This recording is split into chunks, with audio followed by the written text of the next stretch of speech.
How are you feeling? Well, How long have you been here? 3 months, May 17th. And what brought you? That's difficult to answer.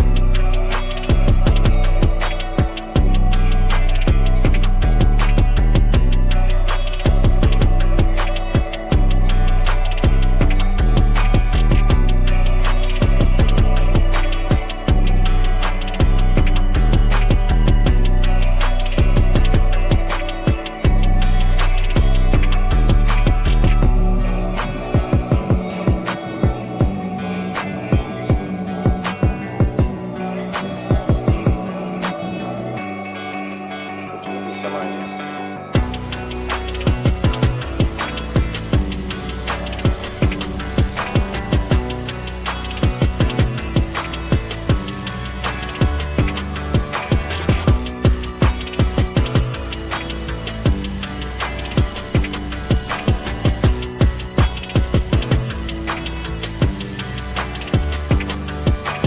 I am not completely like other people.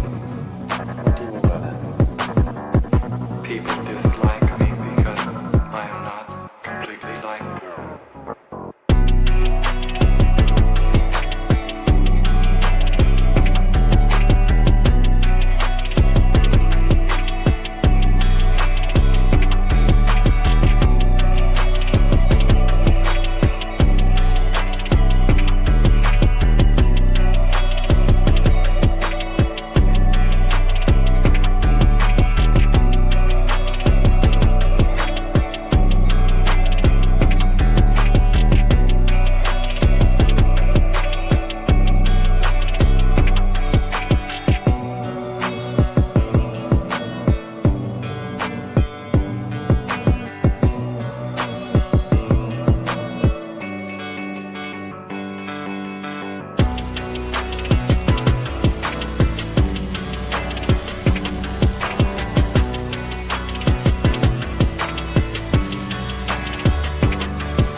I am trying to do with my life something which few people try to do, and this influences my thinking and consequently my action. What is it you're trying to do with your life? Play the piano for people. I'm not clear. How is it that playing the piano for people has eventually resulted in your being here in the hospital?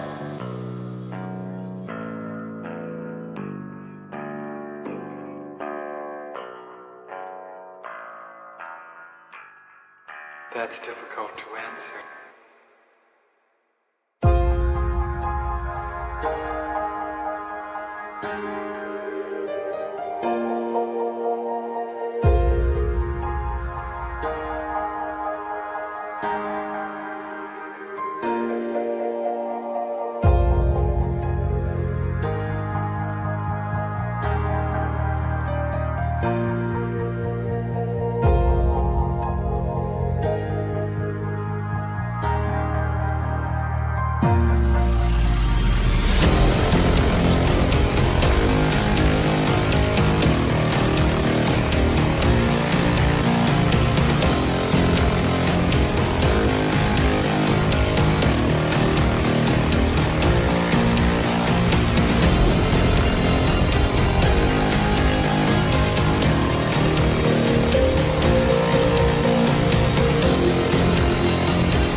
voice inside my head of crying people facing death. Is this the end? Is this the end?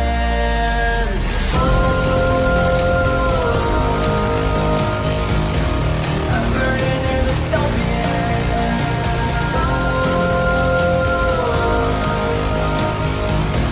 there's no place to hide.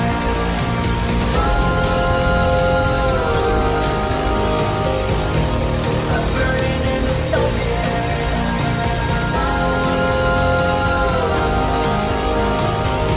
this is the final time. What have we done to the world?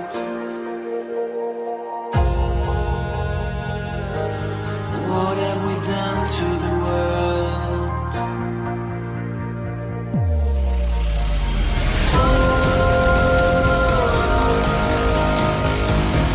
I'm burning in the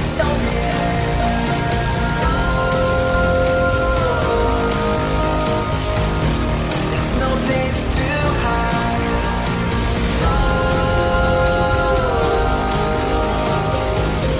I'm burning in the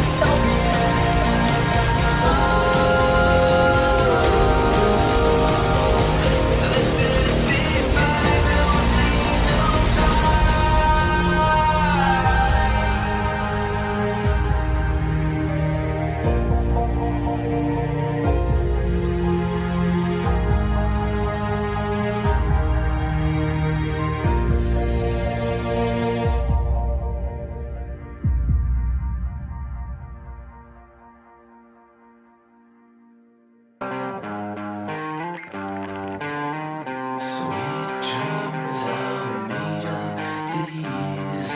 Who am I to disagree? Travel the world and the seven seas.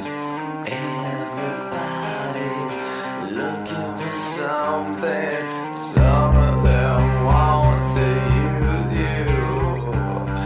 Some of them want to get used by you. Some of them want to use you.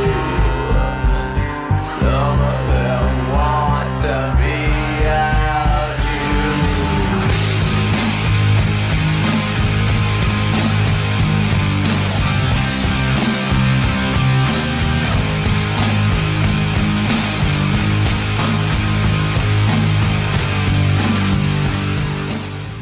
And lastly, we ask that there be no recording or streaming of today's sessions from the floor. And any disruptive behavior in today's session will result in being removed from the call. We please ask that there will be no recording or streaming of today's sessions from the floor. Any disruptive behavior today could result in being removed from the call. So, just be a nice person. So with a little housekeeping things out of the way, let's jump right in. Again, we ask no recording or streaming of today's session. We ask that there be no recording or streaming of today's session from the floor. Any disruptive behavior in today's session will result in being removed from the call.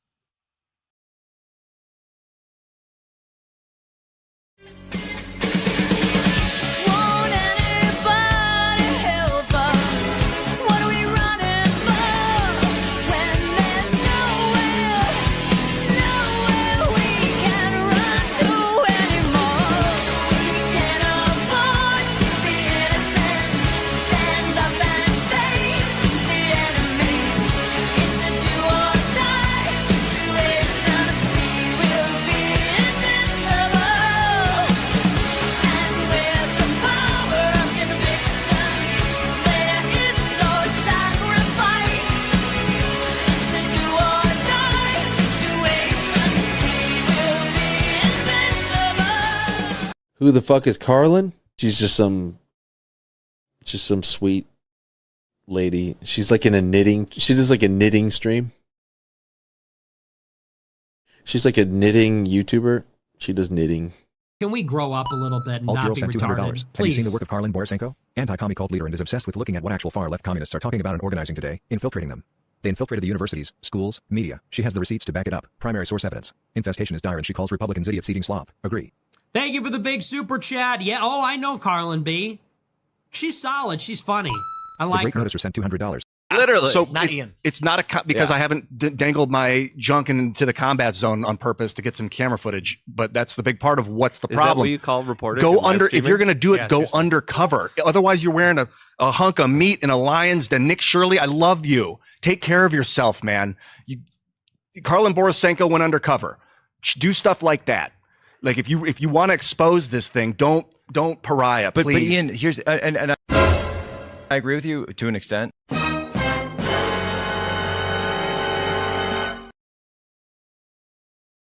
I watch these streams, and I've been watching a self-professed fascist named Karlyn, who drinks and basically roasts these live streams. But weirdly, she has apparently embedded herself with Antifa before, and so it's such a funny stream because So they tolerate her? Oh no, not anymore. She no. She's like, I mean, I don't know if she's trolling or not, but on her stream, she's like, I am a fascist. Right. So she's proudly proclaiming she's a fascist. I don't know how much of that is trolling, how much of it is real, but conservatives who are drawn to her stream will say things like, these people are funded by George Soros. And it's the funniest thing because she gets so mad. And she's like, get off fucking Fox News. Stop watching that shit. It's all wrong. Do these people look funded? Do these people look like they have money?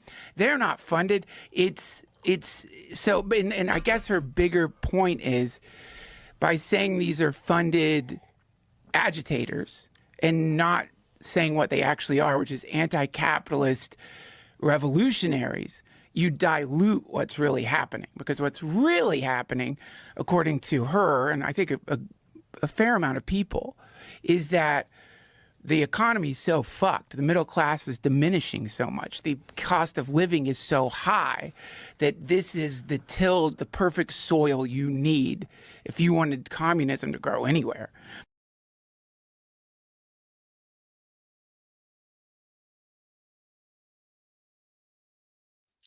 What's up, everyone? What's up? Happy 2026. Welcome to the first real episode of 2026. I know that technically we're 5 days into 2026, and I know that technically we streamed last week, and I know that technically we did Socialism Saturday on Saturday. But listen, like we were still kind of in break mode. Let's be honest. The week between like Christmas and New Year's, even if it goes a couple days after New Year's, it's always a little, you don't do anything real serious during that time period because no one wants to pay attention to anything and no one's really paying attention to the news. And so you don't really do anything serious during that time period. But now we have to get down to business. We have to refocus. We have to bring it all back together. And we have to focus back on the business of watching and exposing and understanding and decoding the real far left in America because no one else is doing it. No one else is doing it but us. No one else is actually listening to the far left. No one else is actually engaging. Well, I shouldn't say no one else. There are a couple people who do it, but really no one, like, can we just admit, like, no one does it in the way I do it? There's no one on the internet that does what I do at all in any way. They may do parts of what I do. They may be an independent journalist. They might go undercover. They might go and record something in the field. They might read their propaganda or whatever. Every once in a while, there is not a single effing person on the internet who is exposing the far left to the extent that I am doing it, showing you inside their trainings, watching it over a dozen hours of this content with you every single week, collecting their propaganda, starting a nonprofit to get this information out there and actually start mapping out the modern activist left, explaining the difference between all the different groups, painstakingly explaining over and over and over and over and over again until I am driven effing insane why whiteness means capitalism and it's not about skin color, explaining and exposing the evolution of queer ideology and queer Marxism and the bashback movement in this country, bringing you inside real leftist training so that you can see them for yourself live. No one else on the internet does what I do. And again, I always put this out there. Every time I say there's no one else doing what I do, I want to challenge you guys. If you think I'm wrong, if you think there are other people doing what I'm doing, if you think there are people that are better than me at exposing and decoding the far left, give me a name. Give me a name. And if you can't give me a name, I'm sorry. I'm what you got. I am what you got. And you guys might not me, and you might not always like attitude, and not that of being like an unhinged retard. If I'm yelling at you in the chat, you said or did something retarded to deserve it, and you know it and I know it, and let's not pretend otherwise. And you may not like hearing that, and you might not like me telling you that you're wrong when you say that whiteness is about skin color, or that queer theory is about being gay, or any of these things. You might not like being told that you're wrong, but you know, but deep down in your heart, you know that I'm right. You know that I'm correcting you because it's good for you. You know that I'm doing it with a certain amount of love because I'm not just immediately banned. In fact, I'm going to do a general amnesty on the channel. If you've gotten permanently banned on the channel recently, I am going to be literally unbanning everyone that I banned. I do a general amnesty on YouTube channel bans like a couple times a year, maybe 2 or 3 times. So if you got a permanent ban, you are welcome to, not today because I haven't done it yet. I'll probably end up doing it on today's stream. But if you have, at some point this week, you will be unbanned from the channel and you can come back. But if you break the rules, because I do have rules in my chat, because we are hosting a class here. This is a class. This is a research group. You can have fun. You can make jokes, but you cannot be a dick in my chat. You cannot insult me. You cannot insult other people in the audience. If you start trouble in my chat when we're trying to watch serious shit and understand it, you are the problem and you need to be removed from the situation. So just don't be a dick. It's really not that hard. Just don't be a dick. And then no whining. We are maintaining the rule of no whining. I can't take it. I don't have kids for a reason. I don't want to hear whining from my own children, and that's why they don't exist. What on earth makes you think I want to hear whining from you, anonymous person on the internet? I just feel like I don't get enough credit. I feel like I don't get enough credit. Reagan here is saying Karlyn is probably one of the nicest people. She unbans everyone sometimes. That's generosity. That's, you know what? Exactly. Exactly. And this is why Reagan is the chief organizational officer of the cult. I'm not even kidding about that. When I get my big grant for the Center of Left-Wing Studies, which I will get at some point this year or possibly next year, at some point this year, the goal for the Center of Left-Wing Studies is we are getting a big fuck off research grant at some point this year. So if anyone has any experience in grant writing, please talk to me. I have all the material. What I need is money. And the reason I need money, and by the way, I don't take a salary from the Center for Left-Wing Studies. I need to be able to hire people from my community to come work for me full time, exposing the left, because I have so much fucking data that we need to get through and so much data we need to archive and analyze. We literally have all the information. All we need is a sugar daddy, and I quite frankly don't care where this grant money comes from. I don't care. You're not going to buy my perspective because we're going to base everything we do based on data, and we have it all, but I need to be able to hire people. We are going to do that at some point this year.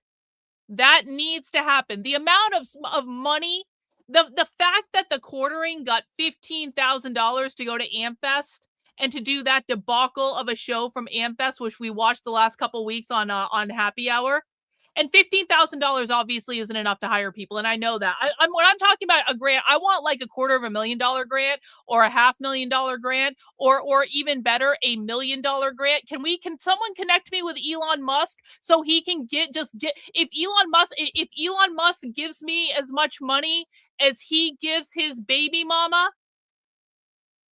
If Elon Musk just gives me the money that he was going to give to Ashley St. Clair, I will map out the entire modern activist left and give him a fucking roadmap for here is how you take down all the Antifa terrorist cells all across the country. Here's how they're funded. Here's how they're connected. Here's who they are. Here are their membership lists. I literally have all the data. I have all the data. What I don't have is the money to hire people to analyze the data and get it all in usable form. But if I had that fucking money, Elon, if I had Elon's baby, I'm not saying I'm going to have Elon Musk's baby. That's not going to happen. I'm a married woman. No offense to him. He's a very good looking man, and I will kiss his ass in many other ways, but not literally. I'm talking about Elon, you don't even like Ashley St. Clair. Can you just give the $2.5 million that you were going to give Ashley St. Clair to me for the Center for Left Wing Studies? And by the way, you'll get a tax deduction. You weren't going to get a tax deduction, Elon, if you gave that money to Ashley St. Clair. Come on. Anyway, so a grant for the Center for Left Wing Studies. I see Queen Cynthia's in there. We'll get to the super chats in a second, but thank you, Cynthia. W for Cynthia's in the chat. The Center for Left Wing Studies is just one thing I've got on the docket this year. I also want to do a series. Actually, the Occupy Libraries series will work through the Center for Left Wing Studies. When you donate to the Center for Left Wing Studies, you get to fund my Occupy Libraries book tour, basically, where what I'm going to be doing is I'm going to be going to libraries all over America. And I don't know how many yet, and I don't know where yet, because we still got to put this plan together. But here is the basic mise en scène of Occupy Libraries. For decades and decades and decades, the far left has taken over libraries. We talk about the far left in regards to like them taking over schools and stuff like that. And they have done that, and it's unsavable, and we need to blow up the public school system. But I can't do anything about that. I'm not in a decision-making position in that regard. What I want to do is address the library problem, or at least go right to where the left is at one of their headquarters, which is the library.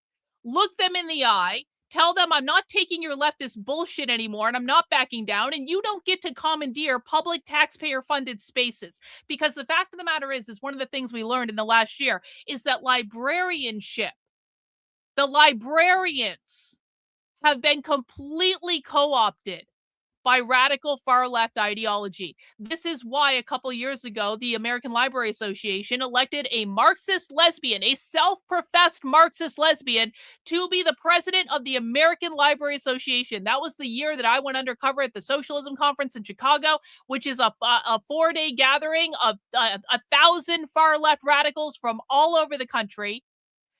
And I went to that conference undercover, and I recorded Emily Drabinski saying libraries need to be sites of Marxist organizing. I have that on tape. I've had that on tape for years. She's no longer the president of the American Library Association, but she is still like that whole lineage of electing a Marxist to run that organization is still alive and well. And that is because the vast majority of librarians in the country today are far left socialists. We also last year infiltrated the Zine Librarians Unconference. You can find the archive of that over on the Substack. This was a multi-day conference of zine librarians. Zines are the propaganda of the far left. Did you guys know that every major library in this country that I have looked into has a zine collection? If you don't believe me, just go to your local library or go to the one in the city near you. Go to their website and look up zines. They all have a zine collection. What that means is the people who work in the libraries, the librarians, have made a special effort to collect and archive leftist propaganda zines, because zines are the propaganda of the far left. We collected a lot of zines in the last year. We're going to collect even more this year. We're going to analyze more this year. We're going to archive them this year. We're making a big old library of this stuff. Zines and the zine librarians are literally everywhere all over the country. So what I want to do with Occupy Libraries is I want to go around to libraries, go into their spaces, and have a meeting or do a presentation showing what the real far left is doing, just showing the videos that we watch on this channel, showing clips from these things, showing my How to Speak Socialist presentation clips, showing my re-education series clips. I want to put all this together and actually go on a little speaking tour to libraries, preferably in far left cities, to do actual presentations on what the far left is doing in America using their own footage. And guess what? They can't fucking tell us no, because libraries are public taxpayer funded spaces that anyone gets to be able to rent. I also want to allow you guys to use all of my footage and make all of my footage available to you guys so that you can go to a presentation in your own library, because this is not just about me being the star of the show. If anyone wants to go to a library in your community and use the footage that I collect on this channel and the clips that I put together to go into your own local library and do a presentation, I will give you the clips. You just credit me and all that stuff. I will give you the clips. I will show you how to do it. I will help you create the presentation. You can literally just steal my stuff word for word and just say, listen, I got this from Karlyn, but this is important stuff you need to know. I don't really care.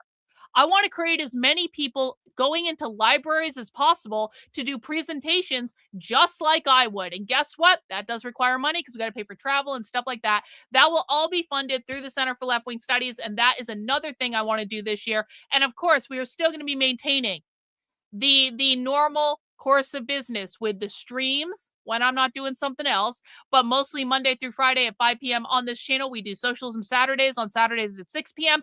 If there's protests, if there's disruptions on, we will of course be doing live protest coverage on the channel. So we will be doing all that as well. We got a big fuck off year ahead of us. Are you guys ready? Are you guys ready? Are you guys ready to be in a community that knows more about what the real far left is doing than anyone? Oh, by the way, we're going to be tracking their protest strategies. We're going to be tracking their anti-ICE organizing. We're going to be tracking all the pro-Venezuela stuff as long as that happens. Are you guys ready to know more about the far left than literally any other people on the internet? One in the chat if you're ready to know more about the far left than anyone else, including the commentators, including the pundits, including the journalists, including the people who pretend to be experts but don't actually know what the F they're talking about. I really feel like I should see more ones in the chat, guys. I like one in the chat if you're ready to go. One, like two in the chat if you're a fucking communist and you don't even care about any of this. There we go. There we go. That's a good number of ones. That's a good number of ones. I really do appreciate that. We got some super chats to get to. Little Miss, please let Karlyn know here is my support. My phone is about to die and I will not be able to get back on until I'm done at work. It's all good, bro. Thanks so much for the super chat. I appreciate it. Average person in the house paying class dues, still feeling lazy. Yeah, guys, well, you're welcome to get in your class dues if you appreciate what I do. Please feel free to send in a $5 super chat, $50 super chat, $100 super chat, however much you want to send in. Pay your class dues as you are able to. If you are not able to afford giving to me right now, I totally understand and it's fine. But if you are in a position to financially do so, throw some money in the pot. You want to know why? I am completely 100% independently funded. I have no political masters. I have no political organizations telling me what to say or do. I can say and do whatever I want because I work for you guys. You guys pay my salary. And so if you are in a position to be able to financially support what I'm doing, I would really appreciate it if you would. If you are not, because I understand it's after Christmas, it's a tough time for me. I get it. I get it. If you don't have the money right now, don't worry about it. Just donate when you're able to. Okay. And then we hope that the people who are in a financial position to do so will step up so that everyone can learn and I can keep as much content as possible free for everyone, because that is my goal. And I really do appreciate everyone who supports my work. And if you can't financially support it, share it out. Talk about it in your community. Share the stuff I put on Twitter. Share the Substacks. Use the clips. Use the video. Refer people to my work. And by the way, you kind of owe me. If you're a freeloader, you can go out and tell your friends about this stuff. Okay, you can make a post on your Facebook page. You're going to be sitting here for a while anyway. Don't pretend. Come on. Thanks, average person. Appreciate it. Doug's in with the dues. I very much appreciate Doug. And I'm not going to say why, but he knows why I appreciate him. And he's awesome. And we love Doug. Thank you for the dues, bro. I really do appreciate it. Learning to the Learning to Listen Fund. Yeah. Yeah, I appreciate it. Thank you. We've got Elena in with the 5 gifted channel memberships. Thank you so much, Elena. Congrats to everyone who got a channel membership. We've got some other channel memberships given out too, but I want to let people know we are going to be doing the first spy stream of the year on tomorrow. So if you are a YouTube channel member, keep an eye on the post tab. If you are a Substack subscriber, you'll get invited. If you're a supporter on Substack, Locals, Patreon, Twitter subscriber or YouTube channel member, you will get invited to Spy Stream. It's going to be happening tomorrow around about 8:30 p.m. So I'll be sending out information about that. But if you just got rewarded a channel membership from Elena or Cynthia or anyone else who sends in channel memberships, check the post tab tomorrow because I will be posting the information there. It's not a member-only stream because I have supporters from other platforms coming too, but I do post the link to the stream in the post tab for channel members. So thank you, Elena, for that. It's one of the perks of being on the channel. Thank you for the super chat. It is proper McCarlinism. Well, I do try. Cynthia outdoes herself again. $200 super chat. What a way to start the year. Cynthia, you are so incredibly generous. And sometimes I feel a little bit guilty with how generous you are. But I know that you're like my mother and you show love through money. And every time I've tried to turn my mother called us over Christmas. My mother called me on Christmas and she's like, Karlyn, I'm going to put some money in your bank account for you and Victor for a Christmas present. And I was like, Mom, you really don't have to do that. But she was like, no, I'm giving you money. And it's like, if my mother tells me she's giving me money, I can really feel guilty about it. Or I can just accept that that's how my mother shows her love and say, thank you, Mom. I appreciate it. I love you, blah, blah, blah, whatever, fine. Cynthia, I feel like is the same way where I feel so guilty about how generous Cynthia is being lately, but I so do appreciate it. And you are definitely a rock star, dear, and we love you. And thank you for your very generous support. And I know that even if I tell you no, you're going to do it anyway. And so I'm just going to accept it and appreciate it. So thank you for that. And Cynthia doubled down with a 10 gifted channel memberships. How awesome. How awesome. Really appreciate it, Cynthia. It's Mr. Doctor in. Thank you, bro, for that. We got Naruto. I watched the new Dave Chappelle Netflix special last night. Okay. It shows up as The Unstoppable. It's great. Well, there's a recommendation if you guys are looking for something to watch on Netflix. I do appreciate that. In it, Dave Chappelle comes up with a code for if I say this, I've been compromised and never trusted again. And the code is I stand with Israel. Yeah, that's a good code. If you guys ever see me saying that, then I have been something's wrong. Something's wrong. If you guys ever hear me saying that, something is wrong. And if you ever want to know if you're talking to me, just ask me what the left's definition of capitalism is. And if I get it right, then you know it's me. And if I get it wrong, you know they've replaced me with an alien or something. I don't even know. Thank you, everyone, for being so generous in your super chats. Let's see what we are watching today.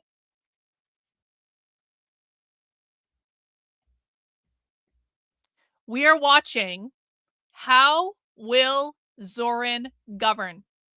This is a presentation that happened at an event that Veriso Books was doing. Veriso Books is one of the largest socialist book publishers in the world.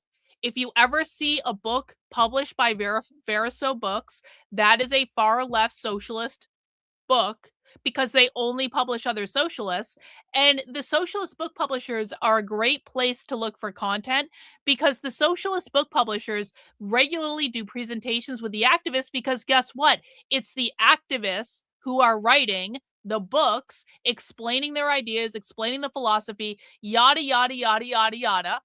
And so the socialist book publishers who publish the books regularly hold meetings and sessions with the activists where the activists explain what they believe. So this is a presentation that was done at a far left event. I bet you this was related to the socialism conference, though maybe not. No, it wasn't actually. It was sponsored by the Rosa Luxemburg thing in New York. Okay. This is a presentation on October 30th, 2025. So I guess it took place a little prior to that. It took place on October 14th. We hosted a conversation with City Council member Chi, tenant organizer C Weaver, keep that name in mind, and the economist J.W. Mason on how Zoran Mamdani can deliver his agenda as the mayor of New York City. Now, the reason that we're watching this is not just that we now have a socialist mayor in New York City, and that's going to present an awesome opportunity for us, if I'm honest about it. I'm thrilled that Zoran got elected. Do you want to know why? Not because I support socialism, obviously, but I don't live in New York. None of this is going to affect me. I am thrilled that Zoran got elected because I don't think the right has felt enough pain when it comes to being serious about fighting socialism.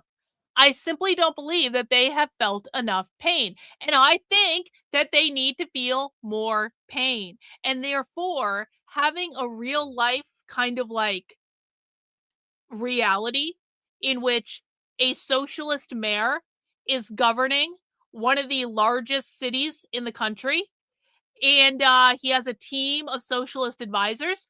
You know, we now have a little experiment going on in New York, and we are going to be able to gather so much information about this. We're going to be able to really see how the DSA plans to put their policies in place. We're going to be paying very, very close attention to this. Now, listen, Zoran Mamdani is not a revolutionary socialist. We need to be clear about that, okay? The far left is a spectrum. You have the Democrats, you have the liberals, you have the progressives that still believe in capitalism, that still want to uphold the system. You have the democratic socialists, which the DSA is obviously one of the most predominant parts of the democratic socialists, but not the only part. The democratic socialists want to overthrow capitalism, but they want to do it through elections and reform and small incremental change and yada, yada, yada, yada, yada. Then you have the revolutionary socialists and communists. The revolutionary socialists and communists want to violently overthrow the United States government. We spend most of our time on this channel on the revolutionary socialists and communists because I consider them to be the greatest threat. That is where Antifa is. Antifa are revolutionary socialists and communists. Now, there are lots of revolutionaries that are not in Antifa, but there is there is no way to be in Antifa and not be a revolutionary socialist or communist. Revolutionary socialists or communists, unlike Zoran Mamdani, they don't believe in elections. They don't vote in elections. They don't believe in the electoral system. They want to overthrow the government.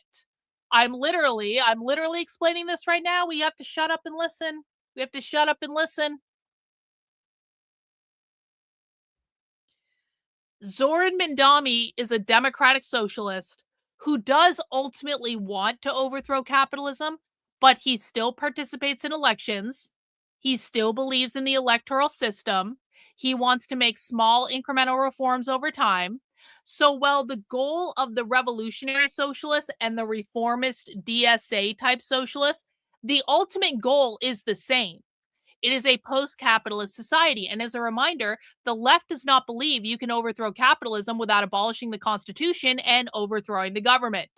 There is no path to a post-capitalist society that does not go right through the Constitution and the United States government, because the far left believes that the Constitution and the United States government are built on capitalism, and as long as they exist, capitalism will exist. So if you want to get to a post-capitalist world, you have to get rid of those things. Both the revolutionaries and the DSA, they both believe in that. They just envision very different ways to get there. So the revolutionaries believe in violence. They believe in destruction. They're trying to destabilize society. Again, this is Antifa. This is the anti-ICE organizing. This is the pro-Palestine organizing. This is the pro-Venezuela organizing. It's all the same thing. They don't vote in elections. No, they don't vote for Democrats. No, they aren't the same as liberals. They fucking hate liberals. They complain about them all the time. They do not believe in elections. They tell people not to vote for anyone. They want to violently overthrow the system. The DSA does believe in elections, and they believe that the goal can be achieved through reform. They are not usually inherently violent. They are not Antifa. Antifa and the DSA don't get along. They fight. They fight all the time. Okay? So what we're watching today is the DSA. And it's very important people understand that, because you have to understand the perspective that these people are coming from. Now, why are we watching this presentation specifically? Well, one of the people in the presentation, C. Walker, I think that's how, or whatever her name is, C. Weaver, sorry. One of the people in this presentation, C. Weaver, has gone viral on Twitter, and per usual, conservatives don't know what the fuck they're talking about. Per usual, the left has said something, The right doesn't understand what the left is saying. So the left means one thing. The right interprets it as they hate white people, even though it's a white woman that said it. Let's, I'm going to just fix this so I can actually share the sound with you. Mamdani's new tenant czar, home ownership, that's white supremacy BS. Pop quiz in my chat. When Zohan Mamdani's new tenant czar that we're going to watch today says white supremacy, when they say home ownership is white supremacy, what do they mean? When Zohan Mamdani's new tenant czar says home ownership is white supremacy BS, what does she mean? She's talking about capitalism. She's talking about private property ownership. The left's definition of capitalism is private property ownership. That, of course, includes home ownership. She's talking about capitalism. Is she talking about white people? Is she talking about white people, guys? Is she talking about people with white skin color? No, she's talking about capitalism. White supremacy means private property ownership. It means the owners, the ownership class. They mean capitalism, capitalism, capitalism. Home ownership is capitalism. Whiteness means capital. Look how smart my chat is. Look how smart my chat is. This doesn't fucking matter. We have got our first conservative bullshit talking point of the day. Conservatives just love to say, the left is hypocrites because they came from wealthy families. It doesn't fucking matter. No one cares. No debunking. Your debunking and your hypocrisy, like owning the lib bullshit, isn't going to change anything. This is about understanding. Everyone shame this man. Shame him, and hopefully he learns. Capitalism is whiteness. Capitalism is private property ownership. So home ownership is whiteness. Exactly, exactly. I'm sorry I'm not displaying everyone on the screen, guys. If you got, generally speaking, the right answer. Now, is this about skin color? No, this is not about skin color. She's talking about capitalism. Thank you, Cynthia. Thank you, Cynthia. I know the new mic does sound good, doesn't it? It's a good mic. I'm actually very happy with this. Another 5 channel memberships from our queen, Cynthia. Thank you, Cynthia, for your generous support. Congrats to everyone who got a channel membership.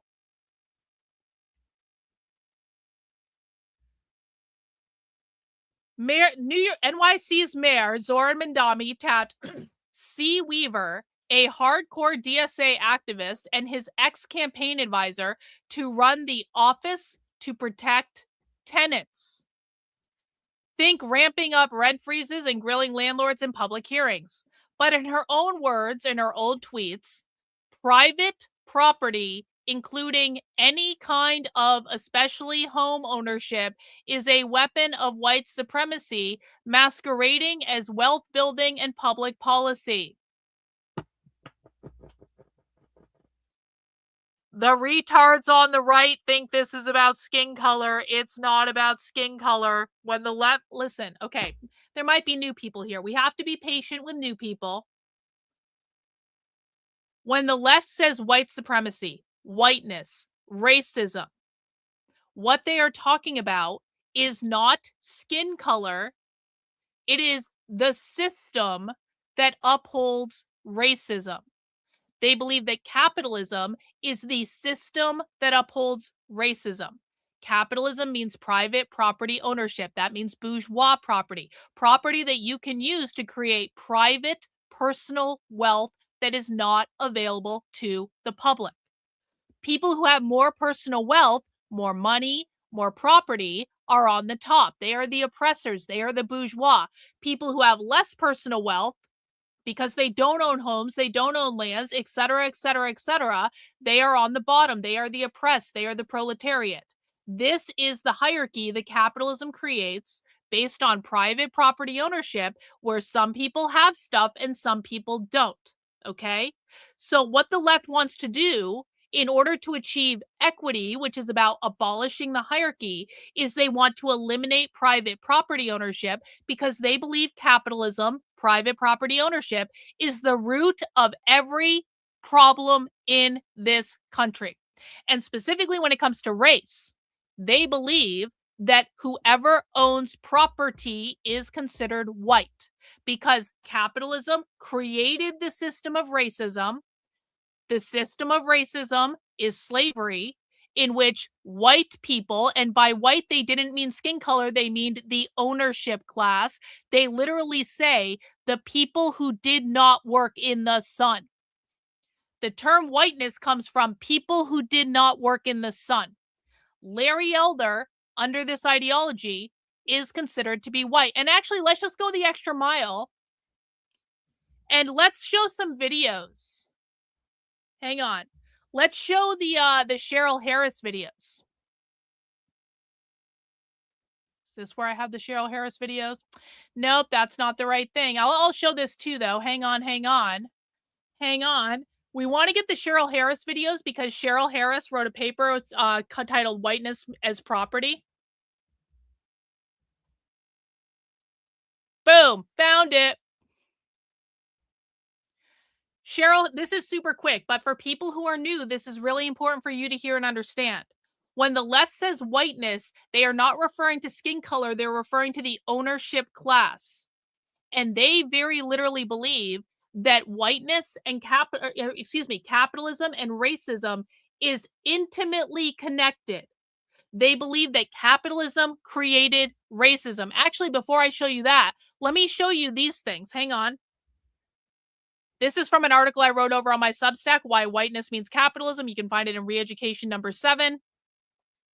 This is literally a socialist magazine that I got from a socialism conference. I got it while I was undercover. Racism cannot be separated from capitalism. That is a quote by Angela Davis. That is because when the left says racism, they mean the system that upholds racism, which is capitalism. The left is referring to systemic racism or institutional racism.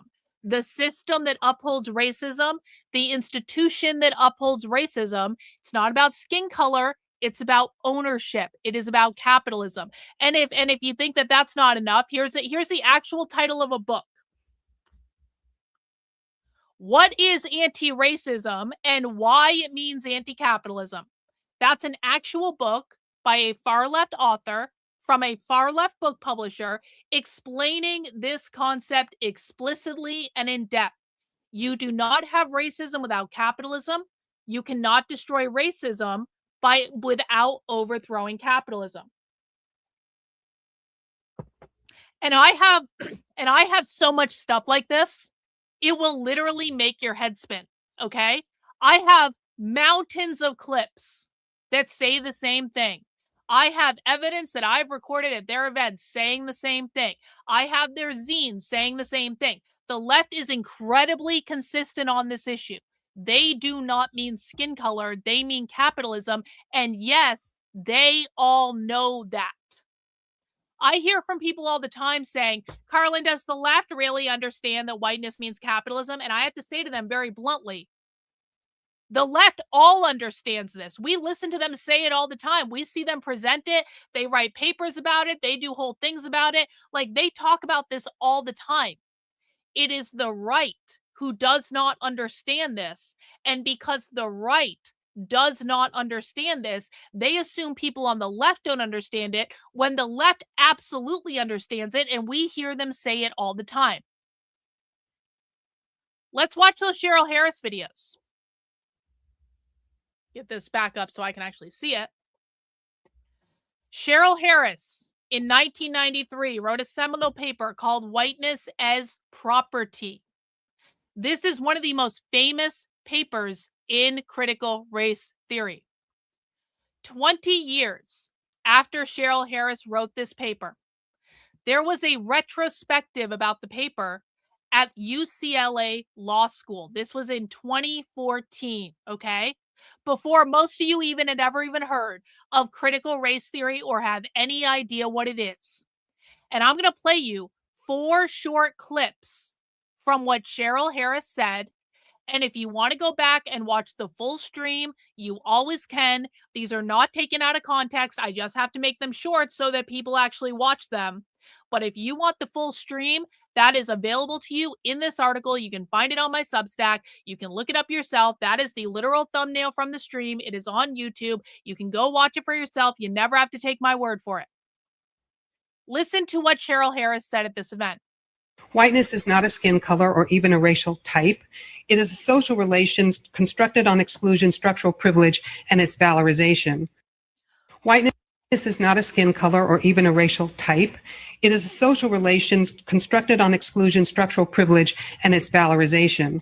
Whiteness is not a skin color or a racial type. It is a form of social relation. When they say social relation, they mean some people have more money than other people, and those people oppress the people without money. Hey, yeah, I actually can do this. Robin DiAngelo is a psychopath that the left doesn't even promote. Do you notice how see, Gordon is one of those conservative retards that doesn't want to shut the fuck up and listen. Gordon is one of those conservative retards that won't shut his fucking mouth and watch primary source evidence. So, Gordon, I'm going to explain Robin DiAngelo to you.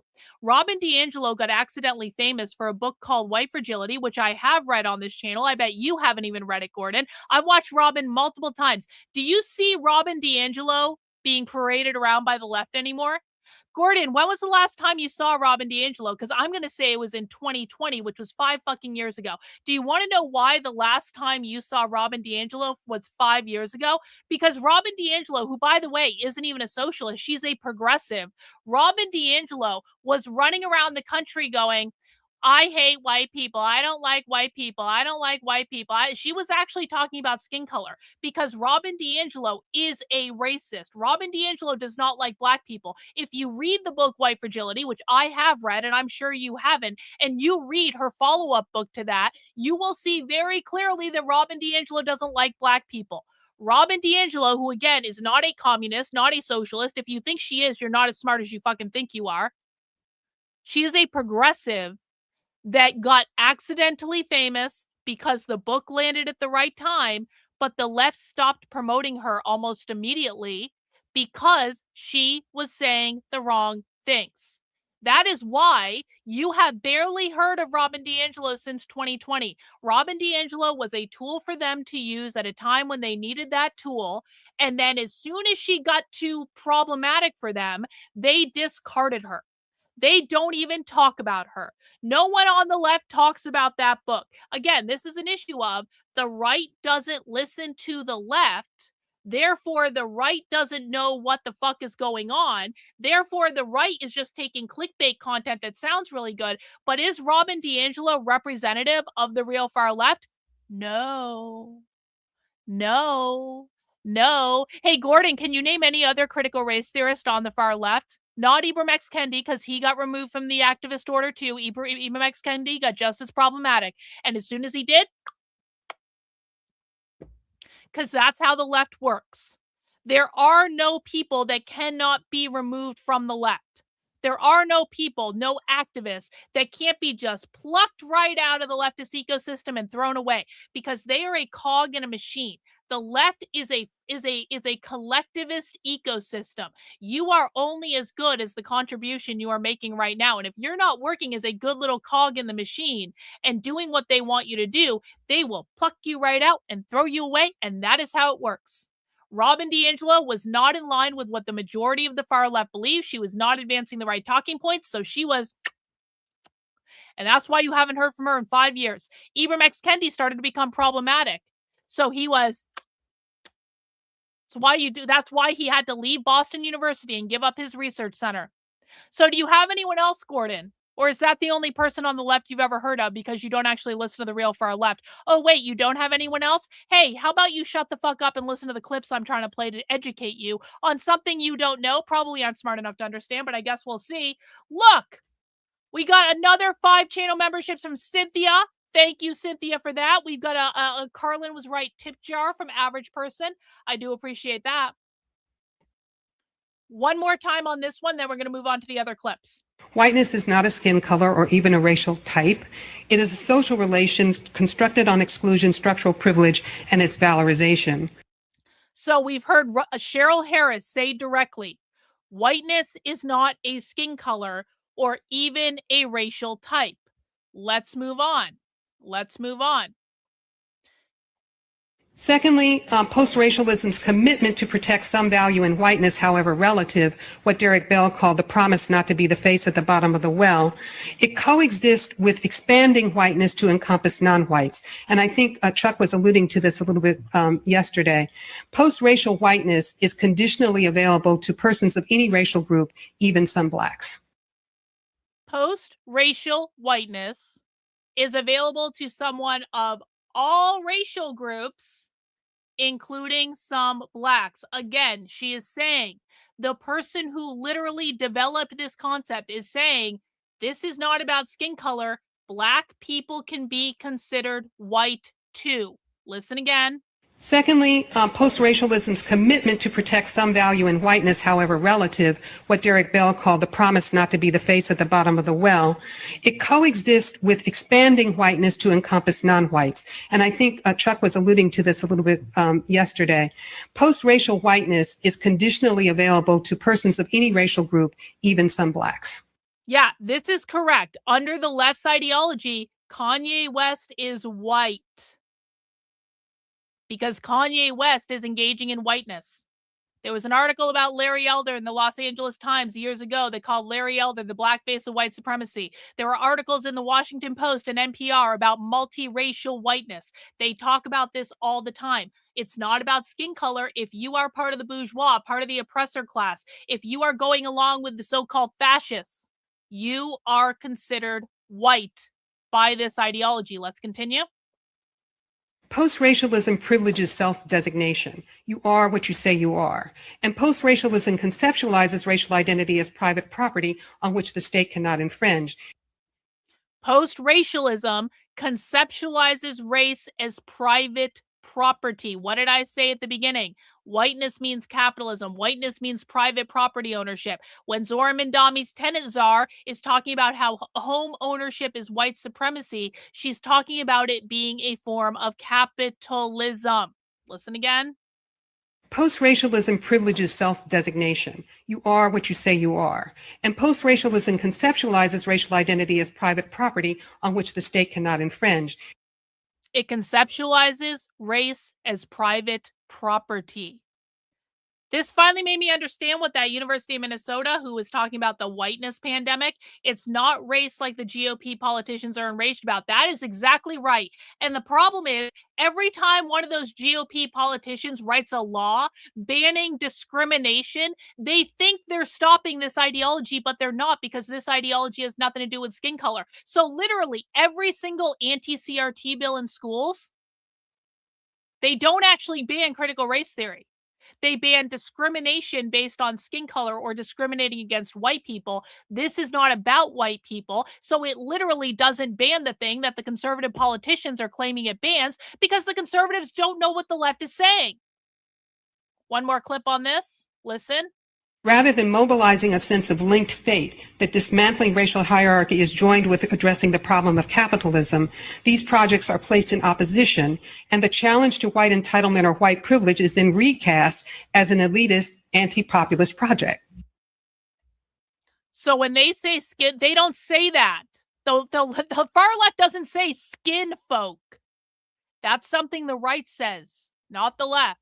Sorry, listen again. Rather than mobilizing a sense of linked fate that dismantling racial hierarchy is joined with addressing the problem of capitalism, these projects are placed in opposition, and the challenge to white entitlement or white privilege is then recast as an elitist, anti-populist project. Cheryl Harris is telling you that the problem of dismantling racism is inextricably linked with the problem of dismantling capitalism. She's using the words explicitly. So in this one presentation, which is the big 20-year celebration of the paper that this woman wrote, that is taught to every critical race theorist that has ever studied critical race theory. This is one of the most well-known papers that exists on the far left. She is telling you, this is not about skin color. Black people can be white too. This is about private property ownership, and this is about racism being inextricably linked with capitalism, because we are talking about the system that upholds racism, not skin color. Does everyone understand, or do you have questions? If you have a question, please ask it. If you understand, put one in the chat. But if you have a question, please ask it, because I'm breaking this down for the people who might be new here to help you understand what it is that you're hearing.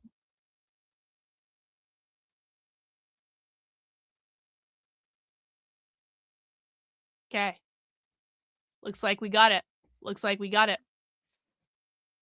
So the right is all up in arms about Zoran Mamdani's new tenant czar or whatever, talking about how home ownership is white supremacy. They're complaining about it. And even my audience is trying to tell people. Even my audience is trying to tell people. SoulQuest here is saying when she says white, she isn't talking about skin color. She's talking about capitalism. White people means capitalist. Let's hear what she had to say in this clip. I think the reality is that for centuries we've really treated property as an individualized good and not a collective good, and we are going to transitioning to treating it as a collective good and towards a model of shared equity will require that we think about it differently, and it will mean that families, especially white families, but some POC families who are homeowners as well, are going to have a different relationship to property than the one that we currently have. She literally said, this is not just about white people. It's about anyone that owns property. And this is the clip that conservatives, because they don't know what they're talking about, this is the clip all over social media right now saying she hates white people. She literally said in the clip that non-white people could be homeowners because this is not about race, this is not about skin color, this is about property ownership, private property ownership. Hey, thanks so much for the super chat, Deb. I really do appreciate that. Now, I want to address this. I just hear a bunch of commie gobbledygook. Are you smart enough to be here, bro? Listen, because Cynthia and so many other people have given out so many channel memberships lately, I can't assume that everyone with a channel membership is smart enough to be here. If all you heard is commie gobbledygook, number one, you might not be smart enough to be here. You can go back to Fox News. I am painstakingly explaining to you what this means. If you can't follow along with what this means, that's a you problem. That's not an us problem. Number two, the better thing to do instead of saying, I just hear commie gobbledygook, is to ask a question if you don't understand. This is a smart people channel. You're not going to impress anyone by saying that you are stupid. See, look at that. Look at that. You understood. You understood. Why are you pretending to be dumb? It's not cool to pretend to be dumb, bro. You understood. Come on. Let's listen again. I think the reality is that for centuries we've really treated property as an individualized good and not a collective good.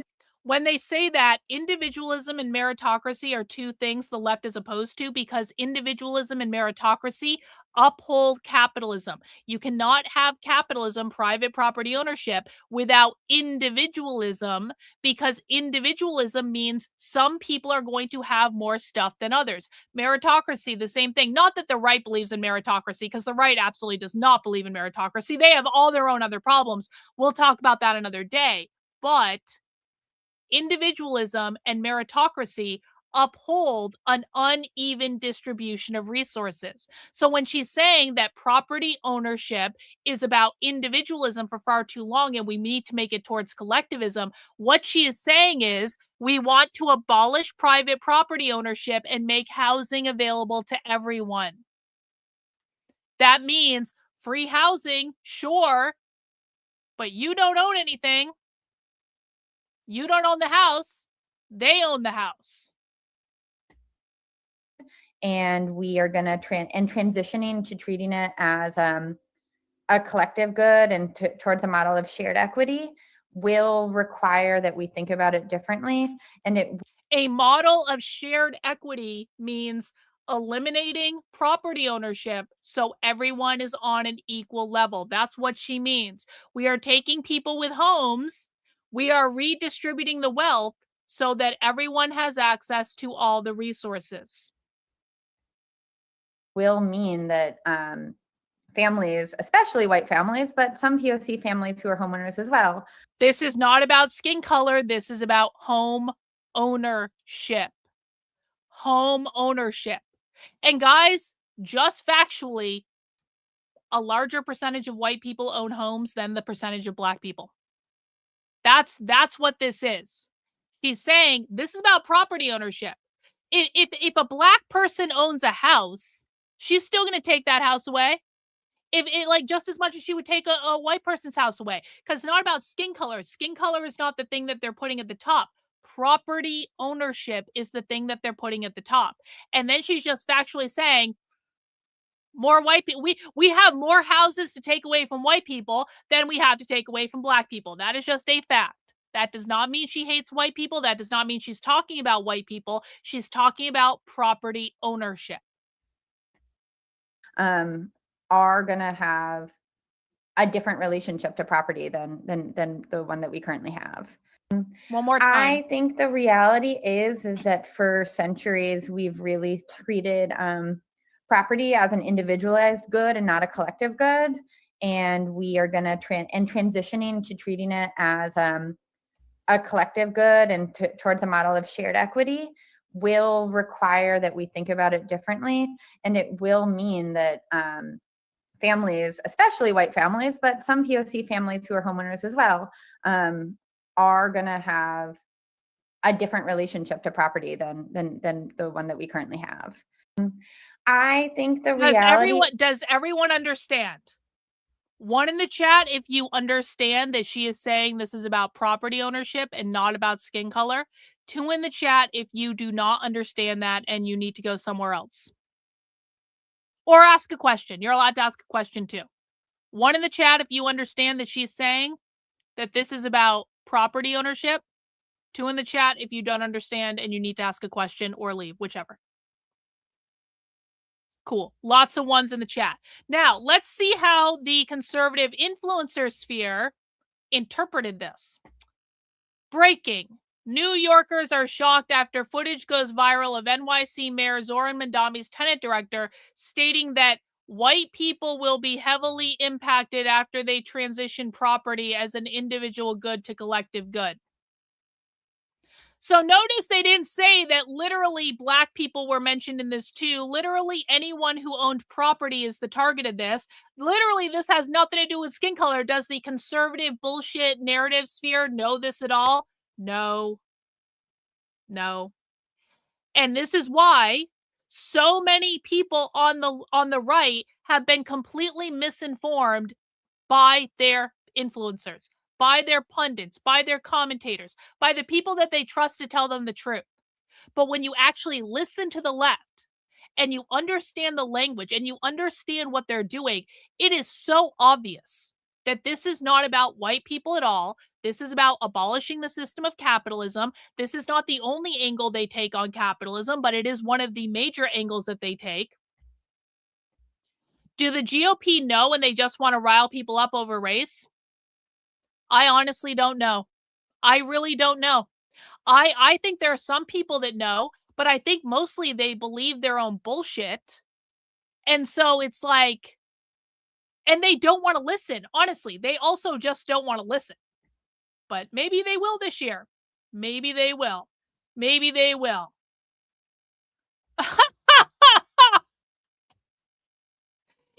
What if white people decide to interpret it in their own way and take up arms and you guys are going to go fix everything? You guys are going to get your guns? Bullshit. Bullshit. You think I believe for 1 second that you fucking faggots are going to get your guns and go take care of this issue? Do you think I believe that for 1 second? None of you even follow the left. None of you know who the activists are. None of you know who the groups are. None of you even know what the fucking language means. None of you care about this at all in any real way. You are sure as shit not going and getting your... We're going to go get our guns. We're going to solve... Like, bullshit, bro. Bullshit. You are some probably like, you know, fucking loser who doesn't leave your mom's basement, who just spends all your time on the internet going, I'm a big white man, I'm gonna go get that, like you still go, I don't give a fuck who they are, I'm gonna get my guns. Bro, you haven't even left your house in months. Shut the fuck up. My God. I also wanted to share this post from Mizakan. Hey, God, we got some super chats. White and black people are social classes, not biological. Yeah, that's actually right, because white and black people are social constructs created by capitalism. So capitalism created the social construct of white, the property owner, the social construct of black, the private property. Therefore, if you abolish capitalism, their social classes go away. That's exactly right. Cynthia in with another 5 channel memberships. Thank you, Queen Cynthia of the chat. We appreciate you. I also wanted to show this video that I saw Mizakan post. And if you guys aren't following Mizakan, you need to, because he is one of the absolute best follows. We love him and adore him. And he posted this call and he said, white leftists are repelled by non-whites who don't conform. When I woke up and said that it was racist to call white people settlers, I was told I had internalized racism, which today I know is a euphemism for capitalists. Let's listen to what this says. Wow, listen to this call between a lefty liberal and a Native American. Okay, let's listen. I haven't even heard this yet. Anyway, Sam is in Acton. Let's talk to him first. Sam, your views on Trump and Venezuela? Many are claiming that Trump is recolonizing Venezuela. If recolonization by Trump means peace, stability, and prosperity, so be it. I would like Trump, in fact, to extend his hands and go to my native Africa. Many of the countries in Africa today, failed states. They are sinking under the mountain of corruption and population explosion. This is causing a crisis that is driving millions to come abroad to look for a better life. We need to be recolonized. Of course, Sam, many would argue, including lots of rather eminent historians and economists, among others, that it is colonization, and European colonization, that was at least a significant part of the contemporary political problems of many of the states that you were talking about. So I just want to note, colonization is another word for capitalism, because colonization means the theft of the land. The left has a lot of words that mean capitalism. They all mean different aspects of capitalism, so they don't all have the same definition. But colonization means taking the land from the indigenous people, privatizing it under capitalism, and making it exclusive for use of some people and not others. Whereas the indigenous people had a collectivized system where they had the collective caretakership of the land. It's different than ownership. But I just want people to know, when they say colonization, that is also a reference to capitalism, because it's about the land. It is the opposite. If Africa was never colonized, where would we be? Well, there were plenty of countries that weren't colonized. Japan wasn't colonized, and they're doing all right.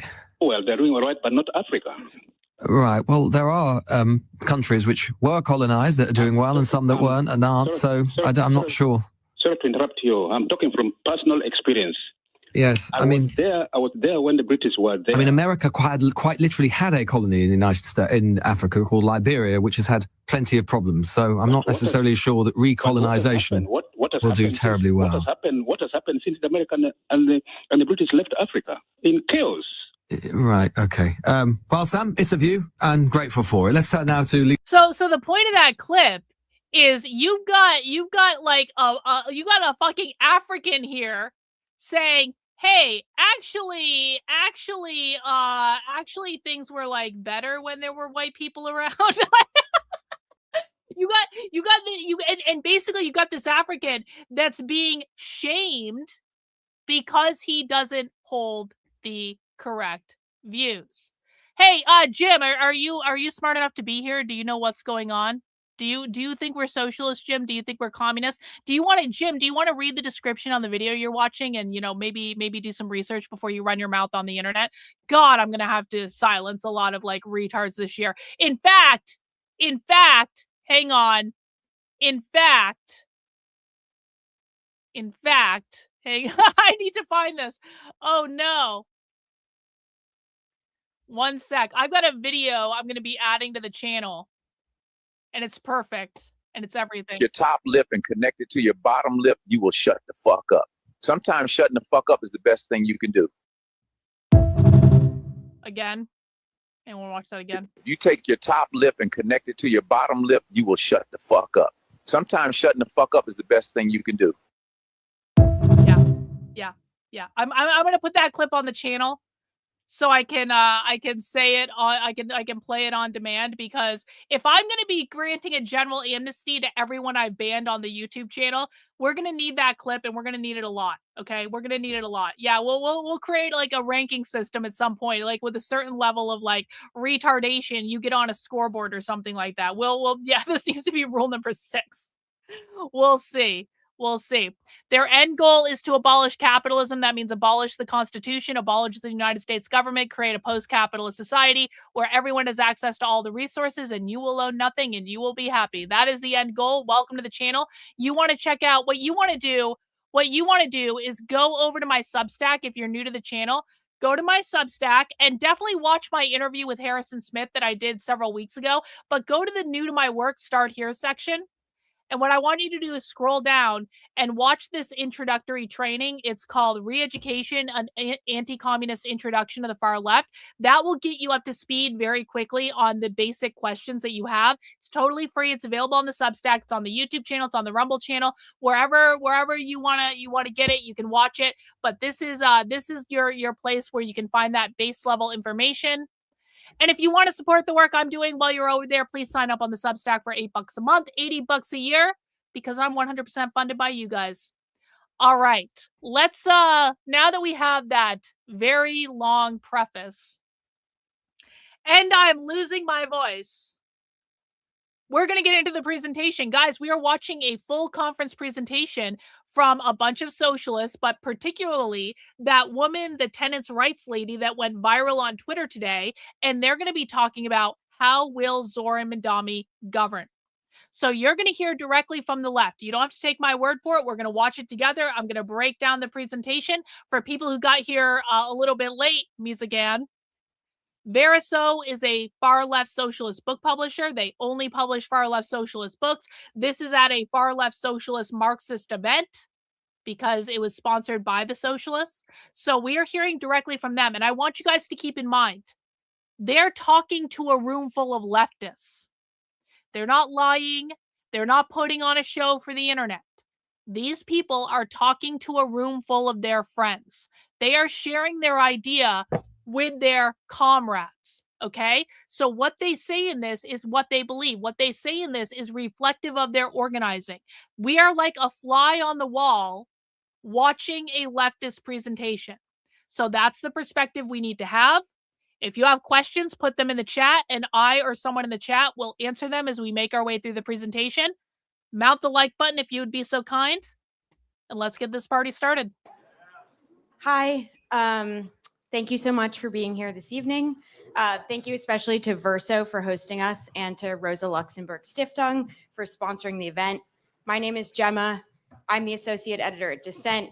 You're all supporting Dissent by getting tickets tonight, and another great way to support Dissent is a far-left socialist magazine, by the way. Dissent is to subscribe to the magazine or to become a Solidarity subscriber. Solidarity! Our next issue, which is going to come out in January, is going to focus on municipal socialism. I should call Super Chats Solidarity Super Chats, or the Fascist Fund. So if you want to read that, subscribe, and there are QR codes around the room.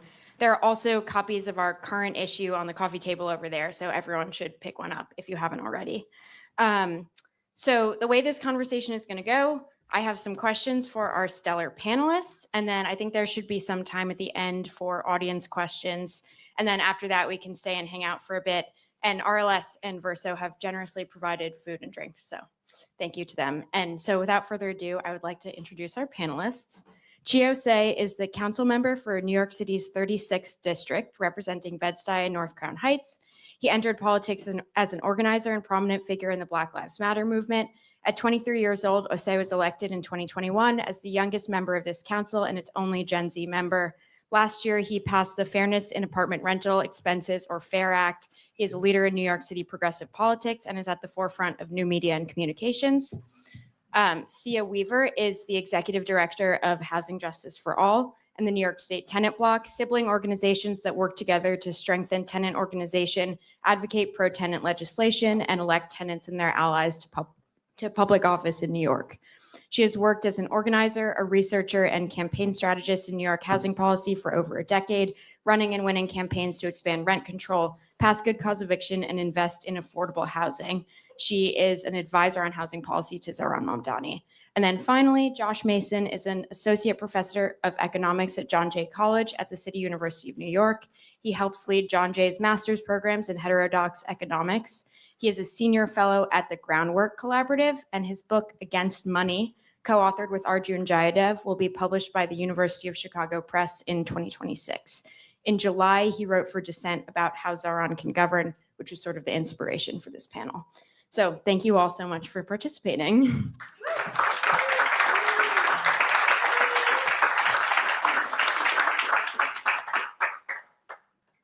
I wanted to start with a couple of broader questions. So you've all had conversations with Zohan since he won the primary in June. What advice have you given him about the dynamics of city politics and about moving from campaigning to governing? Yeah, well, first and foremost, thank you so much for being here, and thank you to everyone in the audience for showing up and supporting this publication. One of the biggest pieces of advice that I've tried to give to Zohan is just to fill him in on the dynamics of the speaker's race, right? And the power of the speaker's office within the city council. The speaker will be essential in pushing Zohan's agenda forward within the city council. And I aim to just level set some of the dynamics that exist within our city council and where some members may be supportive in his efforts as being the next mayor of New York City. That's good advice. Hey, thank you guys so much for having me. I'm happy to be here. Yeah, I think that was anyone at the rally last night? I know she was at the rally last night. Yeah, cool.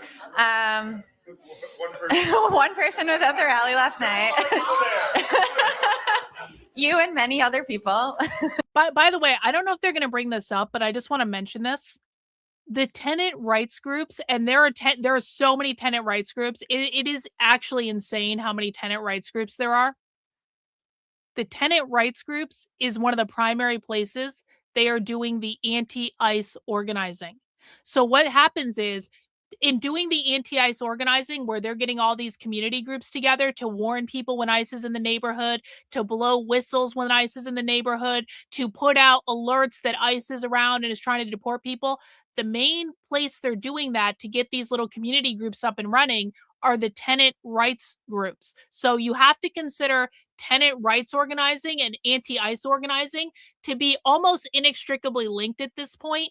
The tenants' rights groups do other things too, because the tenant rights groups really want to eliminate all landlords, private property ownership, apartment rentals. That's obviously a form of private property. The far left hates landlords. So I'm not saying the only thing the tenant rights groups are doing is the anti-ICE organizing. I'm just saying that they're very, very, very, very, very linked.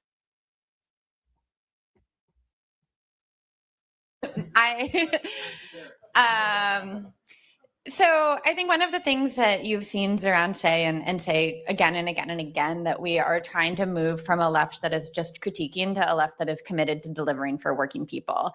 And that is really important. It's it's great. It's true. I mean, the goal is not to just win the election. The goal is to improve people's lives. And that means taking extraordinarily seriously the work of actually delivering for people on the things that they campaigned on. But beyond that, it takes really seriously keeping the 100,000 people who have signed up to volunteer for this campaign engaged in the work of government. And 100,000 people signed up to organize for Zohan Mamdani. Let's be very clear here, guys. Zohan Mamdani won because the DSA in New York City have created an organizing machine. 100,000 individual people in New York City were supporting Zohan Mamdani. They were doing voter registration drives. They were doing voter turnout. They were reaching out to voters that had previously never been reached out to for mayoral elections. I know this because I infiltrated their organizing meetings and I recorded them and I put that information out on the internet. They were the reason that Zohan Mamdani won is because they did the work. The Democrats and Andrew Cuomo thought that they could just show up. Andrew Cuomo didn't even really bother to do anything during the primary. He just showed up and he thought he was going to walk right into that nomination, and he didn't. The Republicans did not nominate a serious candidate to oppose Zohan Mamdani. And listen, I don't dislike Curtis Silwa. I really don't. I actually think he's a nice guy. I don't think he was a serious candidate for mayor of New York, though. And when Curtis Silwa got the Republican nomination for mayor of New York City, he ran unopposed. So this was not a serious effort by either the Democrat establishment or the Republican establishment. The DSA did the groundwork. They did the groundwork during the primary. They did the groundwork during the general. And that is why they won. And that is reality. Okay? We know that if Zohan is going at it alone to Albany, trying to deliver on raising taxes for universal childcare, or going at it alone without the city council, he's not going to be able to actually do the things that he says he wants to do. And so it really will require that, millions of people see themselves in the work of making this administration successful. And he needs to take that extraordinarily seriously and think about what participatory governance really looks like in New York City. Yes, thanks again for holding this event. So I would say two things here. First is sort of to reject a piece of advice that one often hears, which is that somebody in Zohan's position has to focus on one or a few issues, maybe on narrowly economic issues. I think that for somebody in an executive office, that's not feasible advice, and I don't think it's good advice. I think that, and I think the campaign, from my impression, understands this very clearly, that they really have to move forward on everything at once, and that each victory that you win really creates additional space for further victories. And I think, again, in the campaign, we've seen very clearly that you can have a focus on affordability, but you can also be clear in your statements of solidarity with Gaza. It's not an either or thing. And I think that spirit, hopefully will carry over into the, Why is that not an either or thing? Why are they talking about affordability and literally in the same sentence talking about Gaza? Listen again. Why are these two? This is something conservatives don't understand, but you may have an idea if you've been here since the beginning of the stream, but listen to this. Issues, maybe on narrowly economic issues. I think that for somebody in an executive office, that's not feasible advice, and I don't think it's good advice. I think that, and I think the campaign, from my impression, understands this very clearly, that they really have to move forward on everything at once, and that, each victory that you win really creates additional space for further victories. And I think, again, in the campaign, we've seen very clearly that you can have a focus on affordability, but you can also be clear in your statements of solidarity with Gaza. It's not an either. You can have a focus on affordability and also be clear in your statements of solidarity against Gaza. Close. Imperialism is the highest form of capitalism, according to Lenin, I'm pretty sure. Because capitalism causes both problems. Capitalism has caused the rent problem in New York City because these evil landlords, the evil private property owners, have jacked up the rents, and it's the private property owners that are the problem. That's what C. Weaver said in that clip that went viral on Twitter. That's all about private property ownership. Palestine is also about private property ownership because they believe Israel are the settler colonists who came in and stole or colonized the land that the indigenous Palestinians were living on and privatized it under capitalism. So yes, capitalism causes the affordability crisis in New York City. Capitalism also creates the Palestinian crisis because Israel stole the land from the Palestinians. It has nothing to do with the Palestinians being Muslim. It has nothing to do with the Israelis being Jewish. It literally just has to do about the land. Well done. Either or thing, and I think that spirit, hopefully, will carry over into the, into the government, the administration. The second thing I would say is that a lot of the substantive programs that Zohan has run in are broadly popular, not just in general, but with a lot of Democratic elected officials, with Kathy Hochul, who's talked about the importance of achieving universal child care. And, a lot of the assembly voted for the pilot program for free buses. So clearly there's an interest if you have a pilot in carrying that forward. So I think, the fight is not going to be over the broad points of principle, but over the implementation. And that's where you really, really have to get things right. Cool. Thank you. Yeah. Oh, is the feedback okay? No. Okay. Socialist audio. How about now? Socialist Better? audio Okay, problems. awesome. So, Sia, you talked about going from a left that critiques to a left that delivers for working people. Obviously, the left in this country is not used to being in power. We're either used to being the vocal opposition or to being junior partners in a governing coalition. So how should those of us who support the campaign's goals interact with Zohan once he's mayor? When should we be demanding? When should we be patient? And when we express our demands, how should we do that? Well, that's a really good question. So I work, as you know from the introduction, I work in housing. So it's sort of my primary lens into this work. And so the first thing I would say is that making it easier for the mayor to build truly affordable housing is like really critically important, and actually delivering on a promise of putting the public sector in the driver's seat when it comes to building more housing is a critical complement to the rent freeze demand, which I think everyone's really familiar with. John's demand to freeze the rent, which will take work. It will not be easy. In addition to the rent freeze demand, we need to actually build more truly affordable housing. So I think the first thing we can do, I'm planning on voting yes on the ballot measures that are also on the ballot this fall. I really would encourage other people to do that as well. And one of the things about that I really want to highlight is that the ballot measures make it easier for the city to act as a market participant in purchasing distressed buildings and turning them into permanently affordable housing. If we are serious about putting the public sector in the driver's seat when it comes to housing production, we really need to be serious about what it takes to make the city be able to compete with private real estate developers. And these ballot measures are a step in the right direction that put the city on a more even playing field and put non-market actors on a more even playing field with some of the biggest real estate developers in the country. So that's like one thing that those of you who want to be involved in making Zohan a successful mayor can do, and it starts on November 4th. Beyond that, there's lots of different levels of like participatory government and like small d democracy that is going to be really critically important to making Zohan successful. So organizing a tenant union in your building, using that tenant union to make sure that the city is calling 311. The city doesn't actually know what conditions are like in your building unless you tell them, like you, the tenant, tells them. Yes. So there's These are lots of different DSA, ways in which we can actually make the city's code enforcement more effective by organizing with our neighbors and calling to put pressure to, like code enforcement, like any resource is a limited resource, and we have to tell the people where to go, the code enforcement inspectors where to go. Organizing a tenant association is one really easy way to do that. Get involved in your community board. Your community board has a critical. Hang on. Again, just so maybe you came in late, Peter. These are democratic socialists, okay? This is the DSA. Democratic socialists believe in voting. They believe in reformism. They believe in making small incremental changes over time. Their goal is a post-capitalist world, but they believe in using elections to get there. Zohan Mamdani is a democratic socialist. He's not a revolutionary. The DSA are reformists. They are not revolutionaries. It is the revolutionaries that don't believe in voting. So it's the far left, it's the extreme far left, the Antifa, the people who want to violently overthrow the government. That's who we watch most often on the channel.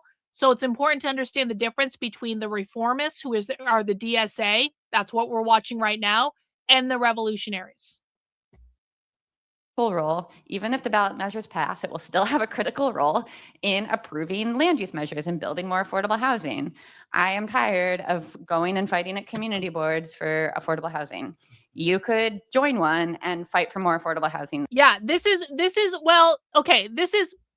mostly true. I would say mostly true. I actually have many videos of revolutionary communists totally shit talking the DSA.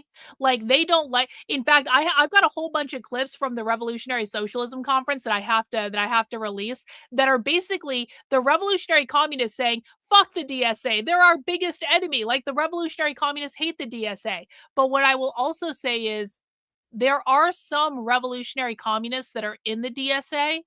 And what they're trying to do is pull the DSA further left. So and I know this because I met them in New York City when I was undercover at the New York Anarchist Book Fair.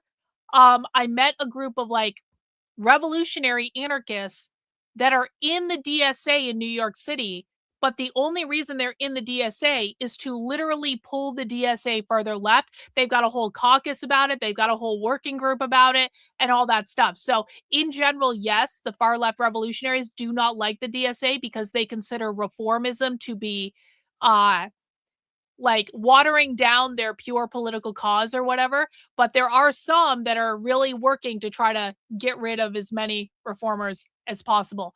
And Jim, this is all available. It's all available. So you can access my channel, bro. You can access my Substack. And if you keep debunking them, I'm going to mute you. You want to know why, Jim? They can't hear you. I don't know why conservatives believe that the people in the video can hear them. Jim, the video cannot hear you. The video was recorded in October. The people in the video can't hear you. They can't respond to you. What you're doing right now is wasting energy, and you're annoying the fuck out of my chat because they keep commenting on it. Stop debunking and listen. There. So there's lots of different ways like that where the city is like the city is like ours to govern with Zohan, and we need to take that really seriously, and we really need to get involved in these little things. The last thing I will say about this is just I want to point to Chicago. Last week there was This is a great question. Silky wants to know, is the push to defund the police to make the revolution easier? Yeah, I mean, partially it is going to make the revolution easier. But more so than that, Silky, the left believes that the police are the descendants of slave catchers. They believe the police are a fundamentally racist institution that only exists because the slave catchers became the police in the United States. They abolish the police, defund the police. All that comes from the abolition movement on the far left, where the far left wants to get rid of all prisons. They want to get rid of, like, they basically believe that when they overthrow capitalism, they'll get rid of all crime. And so there will be no needs for prisons and stuff like that. But certainly, yeah, will it make revolution easier to get rid of the police? Yes. But the big reason they want to get rid of the police is they consider the police to be the enforcers of capitalism. The police, they believe the police's job is basically to protect private property for the bourgeois, and that's why they want to get rid of it. a horrific incident of ICE Correct, sort Terry, of coming in on a building and disappearing dozens and dozens of people from a building. Yeah, well, Grey Wolf, don't think I didn't see you on Twitter not understanding what the fuck you were talking about. So maybe you're, instead of doing this debunking shit that you've been doing on Twitter that I got tagged in, maybe we need to zip it and actually listen to what's going on and ask questions. I don't want to see any more debunking from you, honestly. Where tenants were organizing, and more evidence is coming out about so there's lots of different ways like that where the city is like ours to govern with Zohan, and we need to take that really seriously, and we really need to get involved in these little things. The last thing I will say about this is just I want to point to Chicago. Last week there was a horrific incident of ICE sort of coming in on a building and disappearing dozens and dozens of people from a building. Anti-ICE told where tenants were tenant rights organizing, anti-ICE. and more evidence is coming out about like why that happened. And part of it, we now think, is that there was a coordinated effort with the landlord who wanted the building to be empty, and ICE who knew that the building was home to lots of undocumented people.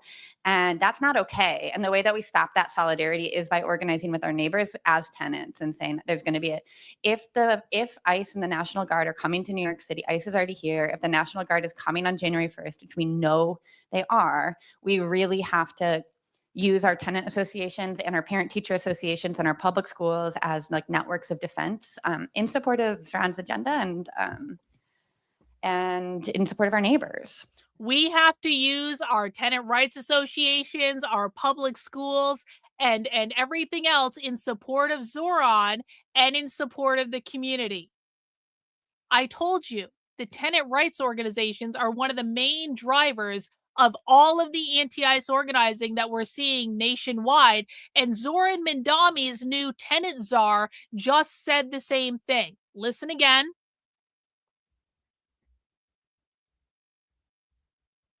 We're going to go back. So there's lots of different ways like that where the city is like ours to govern with Zohan, and we need to take that really seriously, and we really need to get involved in these little things. The last thing I will say about this is just I want to point to Chicago.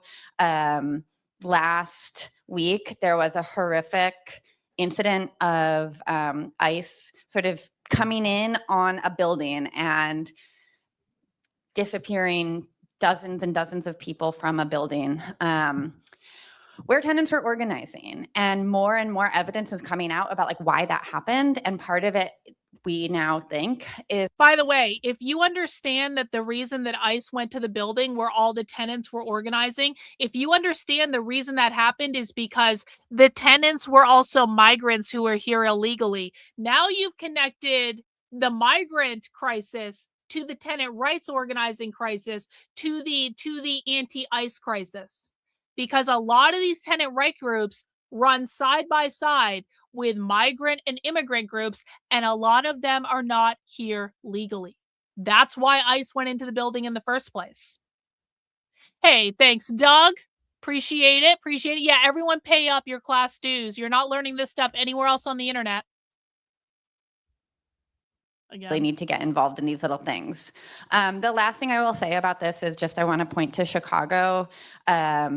Last week, there was a horrific incident of ICE sort of coming in on a building and disappearing dozens and dozens of people from a building where tenants were organizing. And more evidence is coming out about like why that happened. And part of it, we now think, is that there was a coordinated effort with the landlord who wanted the building to be empty, and ICE, who knew that the building was home to lots of undocumented people. And that's not okay. And the way that we stop that solidarity is by organizing with our neighbors as tenants and saying there's going to be if ICE and the National Guard are coming to New York City, ICE is already here. If the National Guard is coming on January 1st, which we know they are, we really have to use our tenant associations and our parent teacher associations and our public schools as like networks of defense in support of Zohan's agenda and in support of our neighbors. It's okay. I definitely want to echo some of Sia's points, and something I want to identify is that, yes, the left seldom wins, seats as powerful as New York City mayor. And because of that, we elect individuals who do not understand the powers of movement and the powers of coalition. And Zohan is an individual who comes from the movement, who comes from coalition building, who comes from this style of politics that includes co-governance. So we will have an opportunity over the next couple of years to actually co-govern with a mayor for once, rather than having to stand on the steps of City Hall and demanding, that the mayor does not lead with austerity. And that's something I'm truly excited about with his leadership. And we saw that throughout the campaign, right? No one thought that Zohan would get this far. And he put together, alongside, various different organizations, a coalition that pulled in other folks who did not believe in his campaign. So my advice to those who are figuring out how to be part of the change in our city and to work with the mayor and guys, they can't hear you in the video. This is not productive. I want you listening. I don't want you debunking or calling them hypocrites or calling them stupid or calling them libtards or saying that's not real. No one gives a fuck if it's real or not. This is what they believe. Their behaviors are based on what they believe. So literally, shut the fuck up and learn. They cannot hear you. with our government on providing that change for each and every single one of us is to join that coalition, right? There are various different groups who helped get Zohan to this point, who are still organizing alongside him and fighting for increasing the housing supply, for tenants' rights, for workers' rights, for a greener New York City. Yes, keyboard and they all warriors. have Thank that you, buy-in Malcolm. with Zohan, even prior to him running for mayor. So he comes from coalitions, he comes from movements, and I'm really excited to finally be able to co-govern with the mayor rather than protest against the mayor.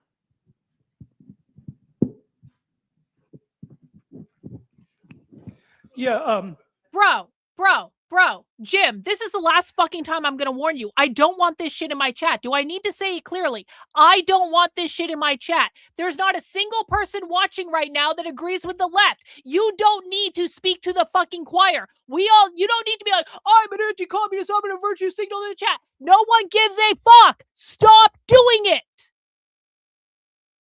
Okay, bye. Jim has taken his toys and gone home. Therefore, Jim is permanently banned from the channel. Goodbye, Jim. Go away. Don't come back. Bye. So I had a friend a number of years ago an older person who'd been active in the movement against the war in the Vietnam era, and at some point he and some of his colleagues met with representatives of the Vietnamese communists and basically asked them, what can we do to be most effective in solidarity with you? A little different situation, but the questions they asked were things like, should we focus on mass rallies that can get large participation, or small disruptive actions that will need more committed activists? If a male member of the movement is drafted, should he evade the draft and try and avoid service, or should he join the army and try to radicalize the fellow soldiers? And the answer to all of these questions that they got was the same, which was some should do one and some should do the other. And I think that's an answer that really applies here too. I think we want to avoid false dichotomies between the sort of work of governing on the one side and movement building and more mass kind of oppositional politics on the other side. I think they're really mutually reinforcing and not in any way alternatives to each other. Cool. I mean, so we've talked a bit about it so far. Multiple people on this panel are focused on housing. So I want to talk about housing next. It's been one of the most significant factors driving up the cost of living in the city, and it's been one of the most significant issues in the election. Josh, in the dissent piece you wrote this summer, you identified several strategies that a Mamdani administration could adopt to bring down the cost of housing, including zoning reform, public financing, and rent regulation. And you wrote that, and I'm quoting here, a housing program that included substantial land use reforms and public financing could peel off support from a significant fraction of developers, even if landlords were strongly opposed. Sia, you praised this aspect of the piece and what it suggests about the kind of housing coalition that Zohan can build. You've also expressed some concerns that a rent freeze will prompt landlords to engage in a capital strike, meaning withholding updates and repairs to their properties. So given that the interests of these different groups, meaning renters, landlords, and developers, are at odds, what kind of housing coalition can Zohan build? And then what kind of housing agenda can he advance that, delivers on a rent freeze and moves beyond it, and also moves beyond Eric Adams's City of Yes agenda?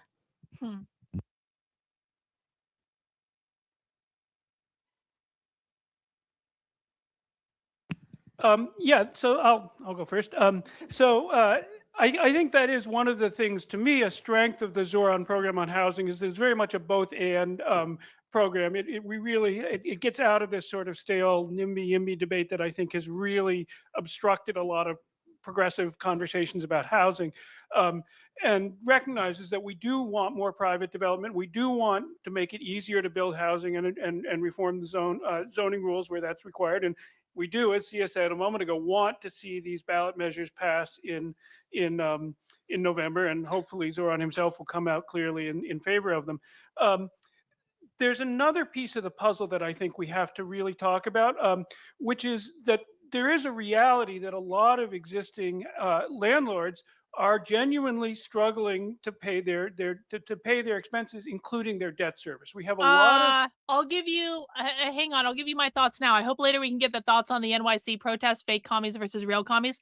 The PSL are not fake commies. The Party for Socialism and Liberation, the People's Forum, the Answer Coalition, the Breakthrough News, they're not fake communists. I wouldn't say that. They are very real communists. They're revolutionaries. But the PSL, the Party for Socialism and Liberation, one of the main groups that organized all those pro-Venezuela protests that went viral over the weekend, no. You're in a classroom right now. This is kindergarten level behavior. I need you to up it to college level behavior. This is retarded. This does nothing. Don't do this in my chat, especially when I am answering a question. Back to this. The Party for Socialism and Liberation are not fake communists. They are real communist revolutionaries. The Answer Coalition is aligned with the Party for Socialism and Liberation. The People's Forum, the one in New York, the People's Forum is the main group that hosts all those weekly protests in New York. They are aligned with the Party for Socialism and Liberation. Breakthrough News, which is a million-plus channel on YouTube, million-plus subscriber channel on YouTube, is closely linked to all these groups. Code Pink, the progressive group that conservatives like to scream about because they're disruptive of congressional hearings, they are closely linked to all these groups, although Code Pink is a little bit more progressive than they are communists. There's a spectrum of these things. Anyway, they are absolutely real communists in the Party for Socialism and Liberation, but they're kind of a weird cult on the left where most groups on the left do not like the Party for Socialism and Liberation. They don't work with them. They don't like where they get their funding. This is the only group on the left that really is funded by China. They're funded by some CCP connection. I can confirm that. I've seen the receipts on that. So that is actually real. But most groups on the far left don't like them. Most groups on the far left don't want to work with them. Most groups on the far left don't like China. Most groups on the far left don't want funding from China. If the PSL does protests, though, and they're the only ones organizing, sometimes other groups will go and work with them just because they're kind of all doing the same thing. And one of the things that the left is actually pretty good at is if they're really kind of aligned on something, oftentimes they can put their differences aside and just work together for like an afternoon. But most people on the left don't want to work with them because there's weird infighting that goes on and whatever. But to say they're fake communists is not true. They're very real communists. It's just a different group than most of the groups that we watch. Building owners who took on high levels of debt prior to the 2019 rent law reform in the expectation that they would be able to rapidly raise rents. And obviously, in many cases, that means kick out their existing tenants. And the building, now that they no longer have that ability to do that, the building income does not cover the this is mortgage true. costs, the debt service costs. And this is, you can say, well, this is their own fault. They're speculators. They made a bad bet. That's not a problem for us as society, but it is a fact. It's not just a matter of sort of capital strike where they would voluntarily kind of refuse to do upkeep as a political. Hang on. This is a good question from Offensive Saint. Which far left is most effective, do you think? The reformists or the radicals? Well, it depends on what the goal is. If we're talking about running a major American city, then the DSA is highly effective. The DSA has a highly, highly effective electoral machine in New York City that they've been building for 10 years. So if the goal is to get someone elected mayor that is really outside of the two major parties, then the reformists and the DSA are highly effective. The DSA is also raising money to run local city council candidates on a national level. It's a fundraising drive they did last year called Socialist Cash Beats Capitalist Trash, where they were calling all over the country to raise money for local city council elections. So they're basically, what the DSA nationally is trying to do right now is the DSA is trying to take what's been done in New York City and do that everywhere and take the learnings from New York City and implement that everywhere. So if we're talking about winning elections, yes, they're highly effective. But the revolutionaries aren't trying to win elections. The revolutionaries are trying to cause chaos to overthrow the government. The revolutionaries have been incredibly effective at disrupting ICE operations. The revolutionaries, the people protesting outside of ICE facilities, literally for the last year. These people have been protesting almost every single day for the last year. They are highly effective at stopping deportations. Actually, I saw something on Twitter earlier today. I was going to mention this, but I'll show it now. Did you guys know?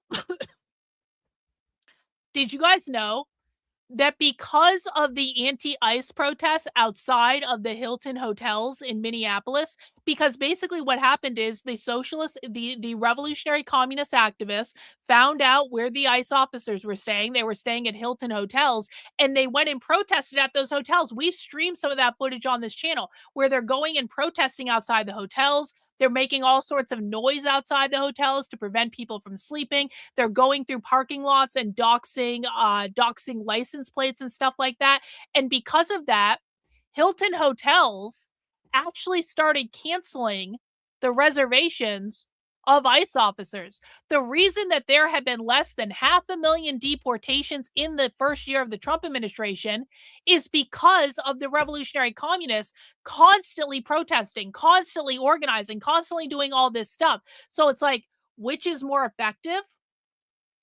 They're both effective at doing what they're doing. They're just doing two different things, if that makes sense. Hey, thanks, David. Welcome to the channel. I appreciate the super chat. Thanks, bro. Gesture. It's an actual objective fact from their point of view that the income the building generates doesn't cover the mortgage payments they have to make. And I think any program that reduces rents or even prevents rents from rising is going to have to face up to that fact that a lot of buildings are carrying a level of debt that is only sustainable if rents do go up. And you have to actually address that problem. What will happen if you don't address it, of course, is that a lot of landlords will choose not to do necessary maintenance rather than miss, because they, if they don't pay the lender, they lose ownership of the building. So they'll prefer to defer maintenance and sacrifice the habitability of the building rather than miss their debt payments. And so, you have to deal with that problem. One side, obviously, is aggressive code enforcement, that you really don't let them get away with not doing maintenance. But you can't just say, okay, the landlords have to pay. The landlords actually, in many cases, genuinely do not have the income to meet these debt payments, or there's a very thin margin there. And so whether the solution there looks like the city taking ownership of these buildings, buying out landlords in some form, or whether it's some situation where you negotiate with the lenders to get a write down. But there's a genuine problem there, and not just a sort of subjective inclination of landlords to want more money, which of course they also have. One interesting model here, when Signature Bank failed, in the wake of the Silicon Valley Bank, Signature Bank here in New York also failed. The FDIC, the Federal Deposit Insurance Corporation, ended up with about 3,000 mortgages to New York apartment buildings. And what ended up happening is those were transferred to the Community Preservation Corporation. No, conservative retard, no MAGA retard. We are not making excuses for the Trump administration. Trump can't possibly deport more than 1 million people a year. Trump has only deported 325,000. We're not even close to 1 million, bro. We're not even 500,000. Trump can't deport anyone because of Democrat judges clogging up the system. Tell me you listen to conservative bullshit artists without telling me. Do not defend Trump. We were promised mass deportations. You guys are a bunch of fucking pussies that won't do what is required. If you're going to do this conservative cope bullshit, it's Democrat activist judges. No. Trump is the president of the United States. Trump controls the House of Representatives. Trump controls the fucking Supreme Court. Trump controls the fucking military. Trump controls ICE. He controls Homeland Security. I don't give a flying fuck about your conservative retard excuses for why we don't have mass deportations. We don't have mass deportations because Trump is a giant fucking pussy. Thank you, Cynthia, for the 5 channel memberships. I appreciate it. Congrats to everyone who got a channel membership. Let's return to this. That arranged write-downs of the loan. Okay, we'll write off some of the value of the loan if you make a binding commitment to do the deferred maintenance and keep up the habitability of these buildings. That was easier there because the government actually owned the mortgages because the bank had failed. But I think there's something like that model that might be available. But one way or another, you have to deal with the problem that if you hold rents down, you do create genuine financial distress for a lot of over-leveraged landlords. I love how you said both and. As a former theater gay, I think yes and is something that I always say when I reply to when I respond to the housing crisis. I think you're absolutely correct. There are numerous intricacies that have gotten us into this position with this housing crisis. Something that I love that you said that I'm aiming to push this administration on and would love to see expanded is for HPD to be fully funded as well as expanded. I think this agency, which is supposed to be supporting supporting tenants within New York City, has been neglected by this past mayor. whether it was his association to real estate or not. Just through my own experience of working with tenants and tenants associations on trying to get the repairs to a tenant through HPD has been very difficult. Either, they're understaffed, either they're underpaid. This agency needs to be expanded so that we can identify the units that, are being warehoused and, whether they need to be reinvested in by the city and the state so that they're up to code for tenants to live in them. We need to make sure that the agency is enforcing some of the housing laws that both the city and the state have put in place, right? We're still unsure on if HPD is really enforcing good cause eviction, right? So I totally agree with you on the predicament that we are in. And in addition to that, this next mayor, this next administration, the city as a whole needs an agency that will deeply be enforcing the laws that are in place, assessing the situation that we are in so that we can address the housing shortage, address the warehousing crisis, and to make sure that in those cases where units need funding and landlords don't have that funding, to find a pathway for those apartments to be invested in so that tenants and people can live in them. I agree with everything that everyone has said. Great, very smart panel. A couple things that I would just put, that I'm going to add to complicate the conversation. The first is that landlords are in a unique position of being able to say that they don't have any money to make repairs, but also being able to make that true because they're the ones who are supposed to be doing the repairs. And so the code enforcement piece is really important because the truth of the matter is we actually really don't know how landlordism is an extraordinarily shadowy business. So landlords are not forced to open their books. Unionize. Again, they're making landlords the enemy because landlords are the property owners that they believe are exploiting the proletariat. Landlords are the bourgeois. They're exploiting the renters. They're not doing the repairs. They're doing evil things. They're pocketing all this stuff. It's all about profit, not about people, yada, yada, yada. They want to abolish all landlords, essentially. We should unionize. I'm saying that right here tonight. Yeah. They don't have to do anything. We don't know. It's very crazy. The Rent Guidelines Board is supposed to look at landlords' expenses and operating costs, but landlords often don't really share with the RGB what they don't want to open their books. And if they open their books, we would probably see that what they typically do is they buy buildings and then they take the value out of the buildings to buy more buildings and so on and so forth. And so speculation is at the core of the problem, and interrupting, we have great tools to interrupt that, but those tools really require the city and the public sector being a really serious alternative. And a serious alternative doesn't mean, it doesn't just mean that, the city's going to take the building and transfer it to the tenants or transfer it to a not-for-profit landlord or whatever. Those landlords aren't necessarily higher quality landlords. And that's really important to understand is we actually need a serious public sector alternative. The not-for-profits aren't quite that. NYCHA could be that, but NYCHA has a lot of problems itself. And so I think we need to take really seriously what the question of long-term ownership of the housing stock looks like under a socialist administration. And there's two ways I sort of think about it. It's would you rather be a member of a worker co-op where you have to make sure your workers are paid on time and you have to pay your taxes and you have to deal with all that shit? That's one option. It's hard work.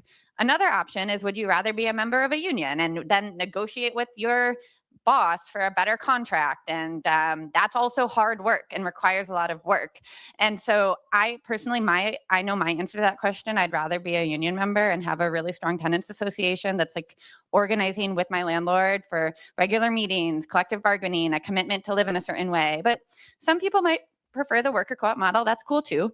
But the bottom line is that the housing system that we are dreaming of under the Zohan administration actually doesn't.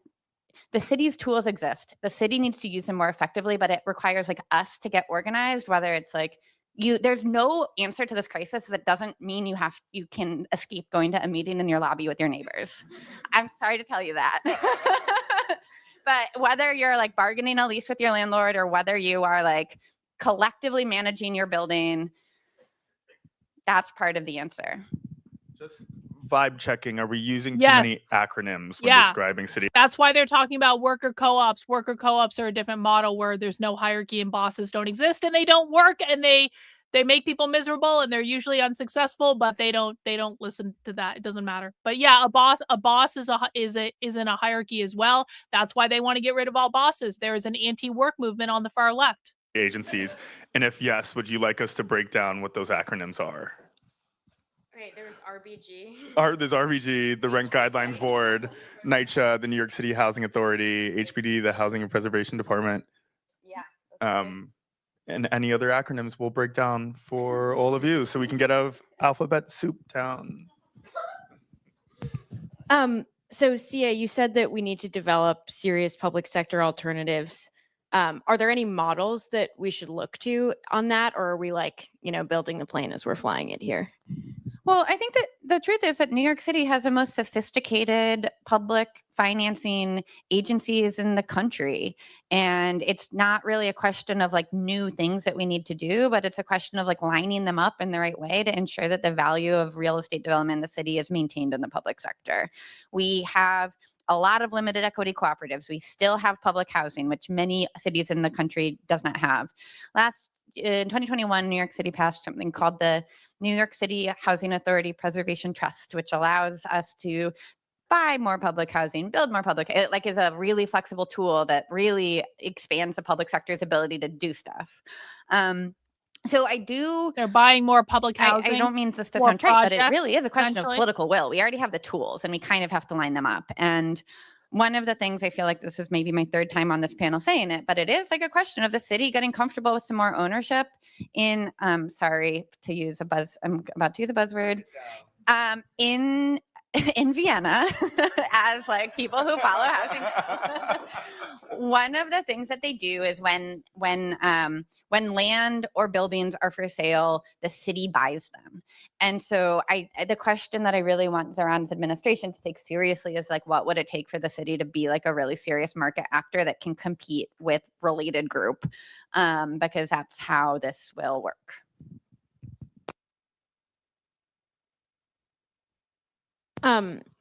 So Chi, you've made housing a big part of your agenda while you've been in the council. I'm curious about what you think the council's role will be in working with Zohan on his housing agenda and what you think he should focus on. And especially because I'm curious about the dynamics right now more broadly, given that there's this, as you mentioned, contested speaker race, which will be hugely significant for what parts of Zohan's agenda he can pass, especially regarding land use. So can you talk about the significance of this race and importantly, what should we be pressuring our council members to do? Absolutely. So first and foremost, I'm excited about Zohan's housing agenda and how it relates to my housing priorities during my time in the council. Zohan ran on a campaign of wanting to build 200,000 affordable. Okay. This might be something a lot of you don't want to hear, but this is the truth. The reason the left is doing what they're doing is because they genuinely believe with every fiber of their being the same. Okay, I want you to think about, many of you are Christians probably. And so I want you to think about the way you feel about your religious beliefs or your spiritual beliefs. If you're not a Christian, I want you to think about some belief that you hold dear with everything in your life. Understand that for the left, they hold their belief that capitalism is oppressive for everyone, that capitalism causes all problems, capitalism causes death and destruction, capitalism will lead to the end of the world through climate change. They hold those beliefs just as dear as you hold any beliefs about Christianity, any beliefs about spirituality, anything that you know with every fiber of your being is important to you. The way that you hold those beliefs dear, they hold this belief dear. They're not evil. They're really not. They are not evil. They are in a cult that is completely misguided. They only listen to the other people in the cult, and the other people in the cult are telling them this is their religion. The other people in the cult are telling them that capitalism causes all problems, and they spin each other up about this all the time. Just like when Christians go to church, they hear, you need to do X, Y, B, and Z to get into heaven, and then they spin themselves up about that. The left does that about capitalism. So they're not trying to push people to a boiling point, except for the virtue of overthrowing the capitalist system. They do believe they need to destabilize the current system in order to overthrow capitalism. But understand, they're not doing it from a place of being mean. They're doing it because they genuinely believe they are saving the world, making the world a better place for everyone. They're not hateful people. They're not stupid people. They're not mentally ill people. They're people who have been indoctrinated into a cult, most of them their entire lives.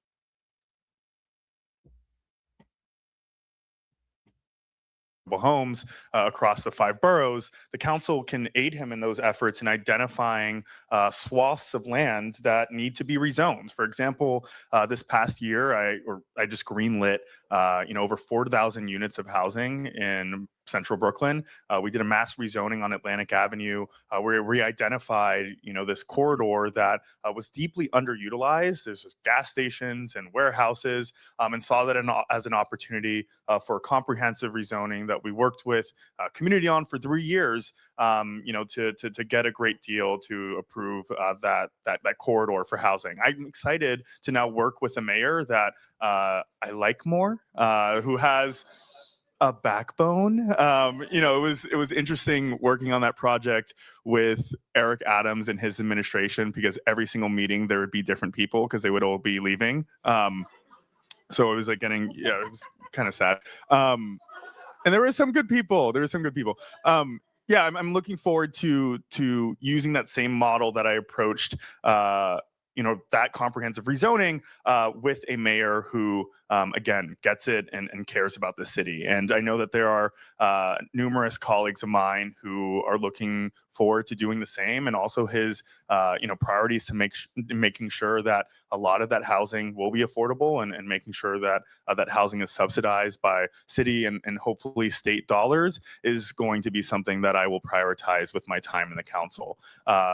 In terms of the speaker's race, I think in the speaker's race on the issue of housing and increasing housing supply, I think that Zohan will be okay. In terms of tenants' rights and strengthening some of our laws that support tenants, I'm hoping that we get a speaker who he can work with on that. And there are different options for speaker right now, and I don't think all are on the same page about supporting tenants as they are listening to Rebney. So what's that? Oh, Rebney, there's another one. They're suing me right now. The Real Estate Board of New York. They're nice people. They are the masters of the universe. They're crazy people. I'm what can the people do? Kind of nothing. The speaker's race is kind of the only thing that you can't really get involved in. I mean, it's a very insider's race, right? I mean, I know that there are some candidates who are publicizing their candidacy, but the votes are obviously up to the 51 member body of the city council, right? And unfortunately, during my time in the council, I found that not a lot, but some people take an individualistic approach to the speakership, where they'll approach a speaker's candidate and be like, I want this committee that no one will ever remember me chairing, but it's my number one thing that I want, and I'll give you a vote for speaker. And then that person has, a vote. And a lot of people can get bought out in the speaker's race. So I think there's maybe a speaker's candidate that folks in this room should look up and maybe see if you like their platform and how they've been moving in the council, and then maybe demand that your council member doesn't vote for them for speaker. But it's not coming to the top of mind right now. I have no idea. But I think that's the most amount of participation that the public will be able to do when it comes to the speaker's race. I'm already speaking too much. I can say it.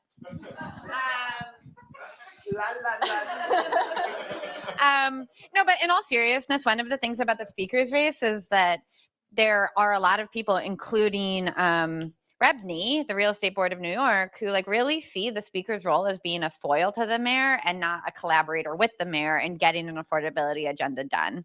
And I think there are like, I think it is really, really important that the speaker is somebody who like wants to work with Zohan so that we can deliver on the agenda that he ran on. And we need to like move beyond like Zohan as candidate to like what is the movement that is going to make Zohan actually be successful.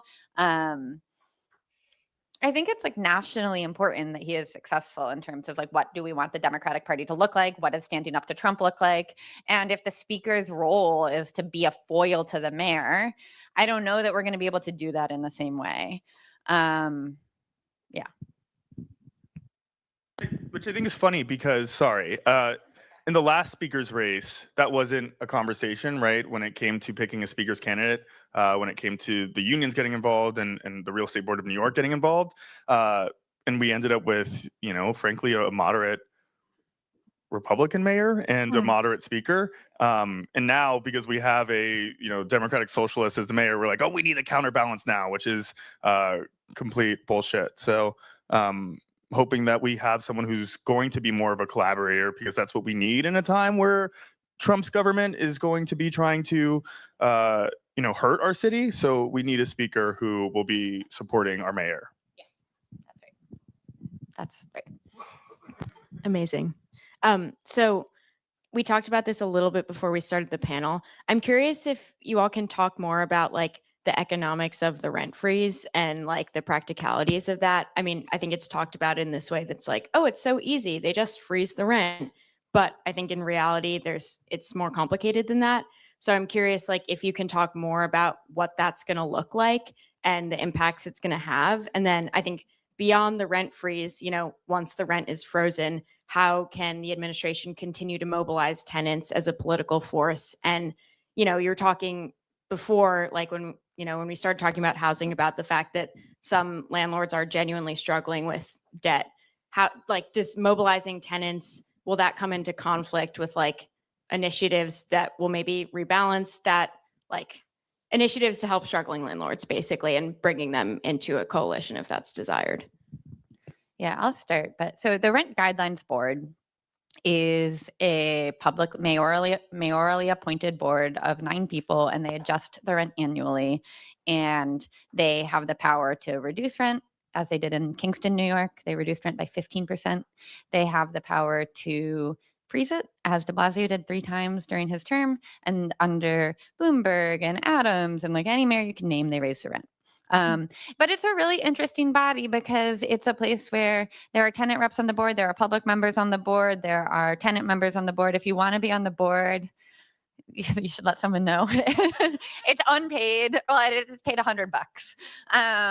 But they adjust rent annually for 2.4 million people. It's like if you're a landlord, it's a paid position. Yeah, that's a good point. So it is a really exciting model of rent stabilization that takes into account both like keeping rents, like sort of the public's ability to control the rents, but also like a good degree of public participation. And I think that's it's unique and exciting. There's like other newer models of rent stabilization sort of just base it on the consumer price index, which is an apolitical, well, everything's political, but it's a little bit more apolitical, and it doesn't take into account the power of organized people. So I love the Rent Guidelines Board, even though it's a bit of a charade every year, and it brought us this great mayor, hopefully, knock on wood. We haven't won the election yet. Like Josh mentioned, and I'm really curious for more of your take. It is true that real estate speculation and the rent freeze is something that is like causing a crisis for the industry, but it's not the only thing that's causing a crisis for the industry. It's important to note that insurance costs have gone up like crazy. Property taxes are totally out of whack. Trump's tariffs and the way that Trump is like fucking with the housing economy. Sorry, I didn't want to swear, but I did. Messing with the economy is causing a huge amount of uncertainty in the housing market, and the rent freeze is a scapegoat for the industry, and they're going to try to use it to punish Zohan. But the truth is that these landlords are not making or breaking their money on a 0% or a 3% rent increase. The truth is it's like a much bigger problem, and rent freeze is forcing a conversation about like what size of returns real estate wants. For many, many years, real estate, if you're a homeowner, you're not expecting to get really wealthy off of your home. You're like, okay, I'm going to buy my home. I'm going to like make some returns. I'm going to like sell it so I can. Hey, Azur Wang, good to see you, bro. I think the saddest part about this is if the New York City experiment fails, they will blame capitalism. Well, I mean, this is actually, you know what? This is a great point. When Zoran Mandami fails and New York becomes basically like, I'm thinking like Escape from New York level insanity at some point. I think this is going to go horribly wrong. It might go right in the short term, but in the long term, it's going to go horribly wrong. And what are they going to do? They're going to say, it's capitalism's fault Zoran wasn't successful. We have to overthrow capitalism. You don't like the way things are. You're experiencing a lot of pain because we didn't do our jobs. We're gonna blame capitalism. That is 100% right. Thank you for the super chat. You know, get into a retirement community and then die in a retirement community. Your home is so that you don't die in poverty. It's not about getting you rich, you know? And so for landlords, they moved from expecting like regular, like, you know, 401k style retirement returns in real estate to expecting like 20%, 30% private equity style returns in real estate. That's like that is a problem that we're trying to have to like adjust downward for. And it's like real estate speculation problem. Josh mentioned the signature intervention. That was very cool. And it took a lot of work from some of the folks in this room, like including Celeste, who's here from the comptroller's office. But like a lot of people sort of like interrupted, like tried to use public sector money to interrupt this massive foreclosure in the signature, or this massive sort of bank failure in the signature portfolio. There's someone else here, I forget your name, I'm sorry, who's a Pinnacle organizer. Pinnacle is a big landlord in Cheese District and all over the city. Pinnacle is a big landlord that's going into distress right now. We could, in bankruptcy, we could buy all of those buildings. There's like these interventions for failing landlords that we need to like take into account. So I think looking at opportunities like what's happening with Pinnacle, like what happened with Signature, and the lessons from the 2008 financial crisis will help us get through the next phase.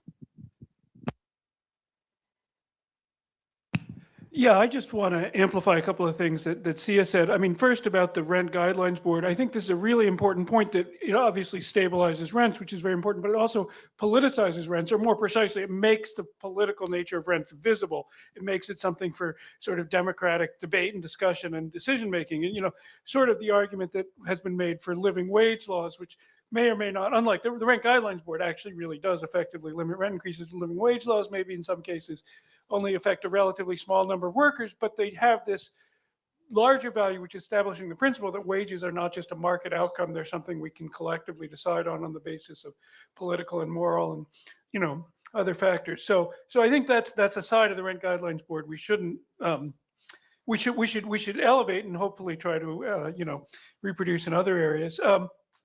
The other point, I think the way to think about it with landlords, there's sort of there is another pole here, which is finance, and that, you know, lenders and also insurance, which are where a lot of rents are ultimately going to. And in that sort of limited sense, there is a common interest between landlords and tenants and the public, very limited sense. And I think there are some opportunities there. I think the Zoran campaign is very interested in whether there's sort of a public option for insurance that could actually reduce costs for landlords, and that would then make it easier for them to operate in an environment of a rent freeze. And you could look at some utilities in the same way. If you can reduce their costs for electricity and heat and so on, then that can make it easier for them to accept a rent freeze. But I think the fundamental issue here is you've got a squeeze between you've got to enforce codes much more strongly than are already being done, and you've got the rent freeze coming on the other side. So you're not letting them cut costs. You are reducing their income, and for a lot of landlords, that's going to be a problem. And the outlet there is probably some form of public ownership, which is why it's so important, as Sia was saying earlier, to figure out what a good model of public ownership or nonprofit ownership actually looks like. Because I think, and this is a point I really want to emphasize here, you know, we tend, I think, sometimes to think of public ownership as sort of an outcome. Well, it's some ultimate goal. It's sort of maybe a luxury in the short run that we should be thinking about for some future date. But I think in a really concrete way, public ownership is actually a solution to some very concrete problems that are other. Bro, yes, exactly. They want everything to be the projects. That's what they want. Capitalism to the left means private property ownership. When they're talking about overthrowing whiteness, white supremacy, racism, they're talking about private property ownership or capitalism, because capitalism is the system that upholds racism. Private property ownership includes your ability to own a home, your ability to own land, your ability to own an apartment that you rent out as a landlord. It also includes your ability to own intellectual property. It includes your ability to own a private business, whether that private business is big or small, and hang on to your hats. It also includes parental rights over your children, which the left considers to be a form of private property ownership. But bringing it back to what we're talking about today, we'll talk about the family stuff another day. The only alternative to private ownership of homes is community ownership of homes. Private ownership of land becomes the collective caretakership of the land by the community. If you own a house, you are part of the bourgeois or the oppressors. If you are a landlord, which is the ownership of multiple houses potentially, that you rent out to the oppressed, you are part of the bourgeois. In order to eliminate the hierarchy that capitalism creates between the bourgeois property owners and the proletariat non-property owners, you eliminate the ownership of private property, and then everyone's at the yeah, see? You got it. You got it. Exactly. The light bulb has gone off. Well done. Otherwise very hard to solve. And this is one of them. If you have landlords who we are not going to let them cut costs on the one side, leaving aside, insurance and whatever stuff we can actually bring down in a way that doesn't hurt tenants. And we're not going to let them raise rents on the other side. And they have a commitment to their lenders, and something has to give. And one way you break that is by saying, okay, you can get out of your ownership position. We will buy you out at a reasonable price. It's a solution to what otherwise is sort of a battle of conflicting forces that can't be resolved. So public ownership is actually a pragmatic solution to that problem. And I think the same thing goes on the development side. I think a lot of us, in this room, believe that we should have more housing development, that is an important part of the solution, is to build more housing, including, private housing, and that including making it, City of Yes is a step in the right direction in that sense. I think I would say that. I can't speak for the other panelists, but yes, but it may not go as far as one would like, because the problem is that for developers, they expect a very high return. You've got equity investors in housing who are providing, 30, 40, 50% of the financing, who want a 20% return. And lenders who for construction loans are also asking for very high interest rates. And so you're not going to be able to build housing that is going to,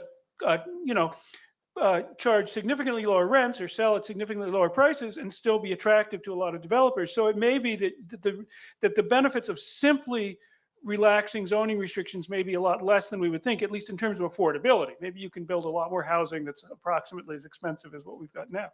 And the way, again, you get out of that box is to have the public sector play a larger role as an investor, either as the financer or as the equity investor that's actually going to end up owning the housing.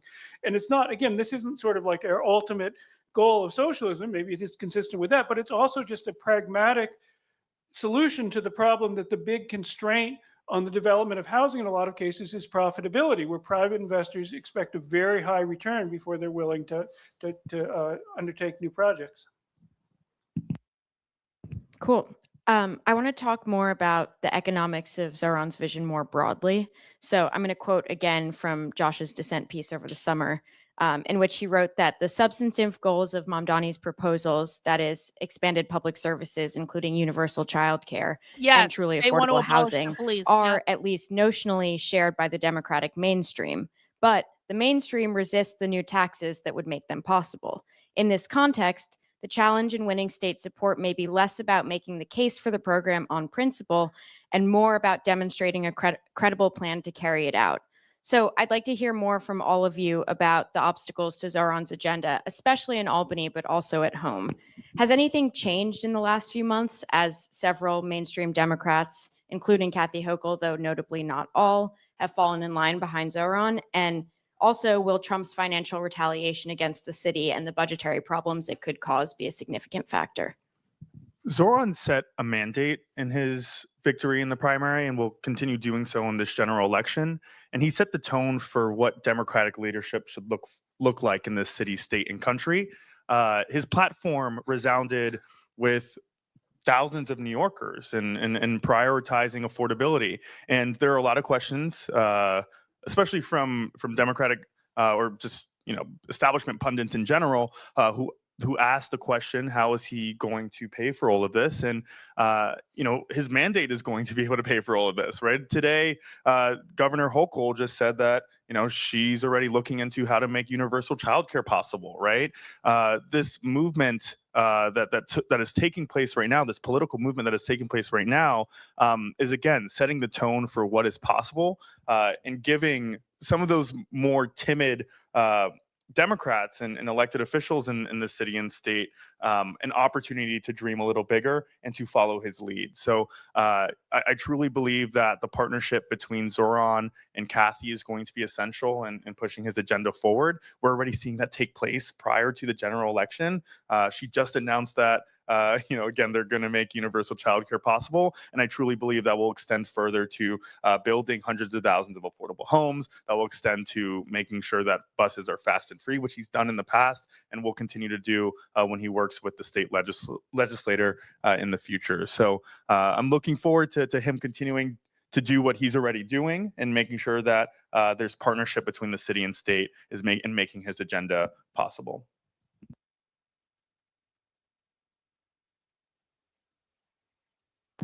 I mean, it will take a lot of work in Albany. Trump is Trump a threat? Of course, Trump is a threat. There's like no way around that, and it is extraordinarily scary to think that he is becoming mayor at a time when housing markets are in turmoil, when Trump is cutting social services, and there's a massive healthcare crisis coming to the city because of Trump, and. This is not something that municipal socialism can fix on its own. And to me, it really does come back to the question of when do we push him? When do we push other people? How do we understand our power map differently? Where it's our job is to help Zohan deliver on the things that he said he would deliver on. And if he is not delivering on them, understanding the power map of why and figuring out a way to figure out what the levers that we can pull are, whether that's more pressure on our members of Congress here in New York. I mean, the leaders of the Democratic Party nationally are here in New York. And so if they're not, and completely flopping. Yeah. So we actually, not just here in New York State, here in New York City, actually, I think both of them live within 10 blocks of my house, actually. And your house. And so I think that we really need to take seriously what are the levers of power that we have and how are we pulling all of them in a really holistic way. Albany's a problem, but I mean, I think I guess the last thing I will say about this is growing the coalition and wielding power is uncomfortable. And somebody always says it. I don't remember who always says it. I did not come up with it. But if your coalition is just everybody who agrees with you, if you're comfortable in your coalition, you're not winning power. And so we actually have to be a little bit uncomfortable right now with some of that. We have to be a little bit uncomfortable. I'm like, do you? But that's great, actually. Kathy Hochul has an election next year, and she doesn't have a shoe-in to re-election, right? Especially post 2024. We can't take any elections for granted. Republicans are going to be going hard in that race, right? And a lot of parts of the city have turned more red because of the 2024 election. So this is an opportunity to leverage Zohan's agenda in pressuring the governor to make sure that some of these programs that critics may call pie in the sky are actually possible and feasible. Yeah, the most exciting thing I think for all of us in this moment is that Zohan is not just operating successfully within the existing political constraints, but he's shifting the political constraints, and things that seemed out of the realm of possibility are in the realm of possibility, and that changes the calculations for people in Albany as well. And obviously, somebody like Kathy Hochul is extremely, I think, willing to adapt her agenda if she thinks that's what's going to help her get reelected. And so I think in principle, there's a lot of space there. At the same time, actually, there are trade-offs sometimes between principles and political constraints, as there always are, but I think a little more sharply here because Zohan is so important, not just as a mayor of New York, but as My a last model water. for the rest of the country. And so the compromises you make to achieve your agenda are costly in the sense of muddling that. And so like one concrete example I have in mind is, a lot of the Zohan agenda is going to cost money. And in principle, I think there's a lot of space to raise taxes in New York City and New York State, but the Governor Hochul has said very clearly she's against, raising the personal income tax. PIT, but I will spell it out, personal income tax. But on the other hand, she does seem to be open to at least a higher New York City payroll tax. Yeah, meaning just these would be essentially a reformist, flat that's tax right. or with some exemption on wages. Clearly, we would prefer millionaires Correct. tax, but if the way we get universal child care and free buses funded is with a payroll tax, maybe that's a compromise that you have to be willing to make. It's something I've heard this. I don't know, maybe, but we could call it a hypothetical, but this is something I've heard. So I think I want to do one final question and then we'll open it up to the audience. So there's obviously very few places in this country where the left is in power. Not only are we not used to being in power, there's not that many examples of it. And one example people have brought up, which is not a great one, is Brandon Johnson's Chicago. It's a fraught example for some reasons. And so I guess I'm just wondering, like, what mistakes can Zohan learn from, historical and contemporary, and then what models can he look to? I know Sia brought up Vienna already. That one's talked about a lot, but we can talk more about Vienna. But beyond that, is there anyone he should try to emulate, any policy he should try to emulate, anywhere he can look to learn? I know you're not saying this, but I find that oftentimes Mayor Brandon Johnson in Chicago is always compared or is being used as a comparison of what people should be wary about with Zohan. And it's so funny that people do that when it comes to mayors or elected officials who are on the left, because when you look at the resume of moderate elected officials, we have Eric Adams, flop, Lori Lightfoot, flop. I don't know. They're shit talking the progressives. They're shit talking the Democrats and the progressives. Hey, thanks for stopping by, Leanne. I appreciate you. They're shit talking Lori Lightfoot, the Beetlejuice woman that used to be mayor of Chicago. They're shit talking Eric Adams, the former Democrat mayor of New York City. Reminder, these are socialists. They do not like Democrats. They do not like liberals. They do not like progressives. They do not view them as allies. They do not think that Democrats and liberals and progressives are implementing their agenda. If you think that Democrats and liberals and progressives are implementing the agenda of the far left, it's because you have listened to too much conservative bullshit content, and you should really stop listening to whoever's lying to you, because they shit talk them all the time. Listen again.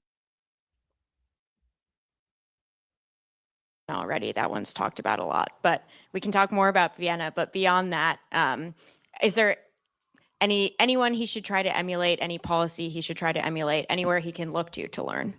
I know you're not saying this, but I find that oftentimes Mayor Brandon Johnson in Chicago is always compared or is being used as a comparison of what people should be wary about with Zohan. And it's so funny that people do that when it comes to mayors or elected officials who are on the left, because when you look at the resume of moderate elected officials, we have Eric Adams, flop, Lori Lightfoot, flop. I don't know. All the other ones flop, but exactly. The list goes on and on. There's too many to name them right now, but I think Mayor Wu is a great example for Zohan and to look to as how to lead, right? And she just won her primary or her election with over 60% of the vote. She's led Boston with this economic populist agenda that speaks to the affordability crisis, that emphasizes the need for improving our transportation systems, spoken up in support of, banning forced broker fees in Boston and taking after my lead, of course. But, I think she's a great example for Zohan to look to. I think he's already spoken up about how. Super chat from 007. Thank you for the super chat. I can't hate these people enough. Have a rental property. because POA and spouse is a local cop and shithead kid is a commie. The left has a lot of power. How do you decult them? You don't. If you think you're going to wake people up from a cult that they don't want to leave, that's absurd. You cannot wake people up from a cult they don't want to leave. You cannot get people out of a prison that they created for themselves. You cannot deprogram the left. That is not what we're doing here. It is not possible. It is a fool's errand. If someone wants to leave a cult, then they need to wake up on their own and they need to decide to leave. But if you and the reason I'm saying this is we cannot be wasting all of our time and all of our energy on deprogramming people that don't want to be deprogrammed. That's like saying, what can I do to get Christians to leave the church?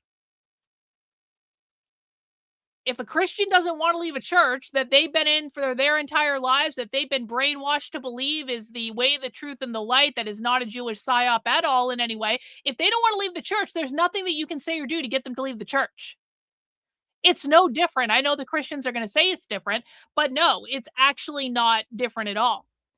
Our job is to learn as much as we can about the enemy, to learn how they're strategizing, to learn how they're organizing, to learn how the language works, to learn what they're actually doing in the real world beyond the conservative bullshit headlines. We just listen to them directly, and then we teach as many people as possible. And if you have a leftist in your life that someday comes to you and says, I have questions about what my own side is doing, then you're going to be able to talk to them intelligently. But until someone comes to you and says, I don't know about all this, there is nothing that you can do. And it is a waste of energy to even try. He appreciates her leadership. I think people are a little too hard on Brandon Johnson, to be honest with you. Like Brandon Johnson just passed a huge a huge initiative to fund new social housing construction. He fought really hard in his first Brandon term Johnson is a to socialist. He's a expand, like DSA. raise a millionaire's tax in order to fund services for homeless Chicagoans. I almost said homeless New Yorkers. Something that's right.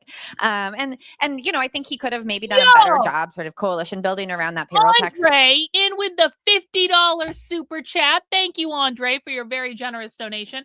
Only a little uncomfortable as they abolish all the police, local police, state highway payroll, federal, all 7 military branches, Marines, Army, Air Force, Space Force, so often forgotten, Navy, National Guard, Coast Guard, Border Patrol, ICE, U.S. Marshals, DEA. That's right. Because literally all those organizations are considered to be the police. When they say the police, they not only mean the actual police, they also mean, I knew highway patrol, okay. When they say the police, they don't just mean like your local police or your state troopers. They mean the military industrial complex. They mean ICE. They mean DHS. They mean the FBI. I mean, I'm not opposed to abolishing the FBI if I'm honest about it. They're actually right about that one. But what I want people to understand is that all these different things, the military to the left, the military is not different than the police. ICE is not different than the police. DHS is not different than the police. They view it all as part of the capitalist system because ICE enforces borders. Borders are a manifestation of capitalism because borders are literal private property. What do you need in order to have private property? You need a border.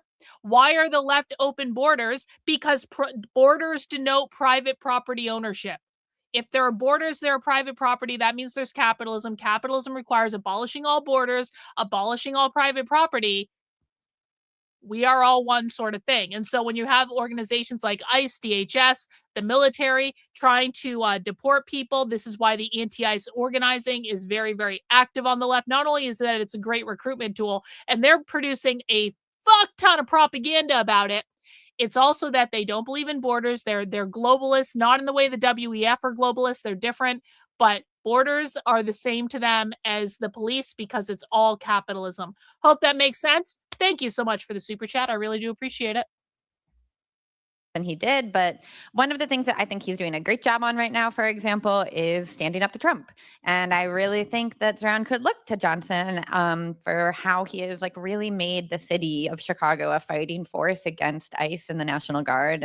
And we should really look to what Brandon Johnson and as well as I'm sorry. Did she just say that Brandon Johnson, the mayor of Chicago, has made them a fighting force against ICE and the National Guard? That seems kind of illegal to me. The mayor of Chicago is weaponizing people to make them a fighting force against the National Guard and ICE. Some might call that an insurrection. Can we listen to that again, please? term to expand, like raise a millionaire's tax in order to fund services for homeless Chicagoans. I almost said homeless New Yorkers. That's right. And you know, I think he could have maybe done a better job sort of coalition building around that payroll tax than he did. But one of the things that I think he's doing a great job on right now, for example, is standing up to Trump. And I really think that Zohan could look to Johnson for how he has like really made the city of Chicago a fighting force against ICE and the National Guard. And we should really look to what Brandon Johnson and as well as the Chicago Teachers Union is doing to really use the schools and the city as sites of resistance against a federal incursion. And the Chicago Teachers Union mentioned what the Chicago Teachers Union is doing to make schools a site of resistance. Oh yeah, we're going to clip this. Yeah, for sure. 100%. I think that, like, you know, de Blasio was a good mayor in a lot of ways and a not so good mayor in a lot of ways. And so there's like actually like living examples of how de Blasio used the city's administration to get out in the neighborhoods and sign people up for universal childcare. There's also ways of de Blasio like looking, and de Blasio took real steps to alienate his base. And so I think we have to like, we can learn from a mistake. We can learn from that mistake just as we learn from the mistake of leveraging the city as like a massive community outreach operation too. And I want to know too, they're also shit talking Bill de Blasio. Bill de Blasio is pretty progressive, but he's obviously not progressive enough for the Democratic Socialists and the Revolutionary Socialists, because the Democratic Socialist who just became Zoran Mamdani's new tenant czar or whatever is saying, you know, Bill de Blasio really alienated us. So this is another example of the fact that you guys might think that progressives and liberals and Democrats are the same as the DSA and the real far left. They are not. They do not like each other at all. Let's go back and just listen to this again, and I'm just going to clip this from the beginning, basically. Am I recording right now? Record!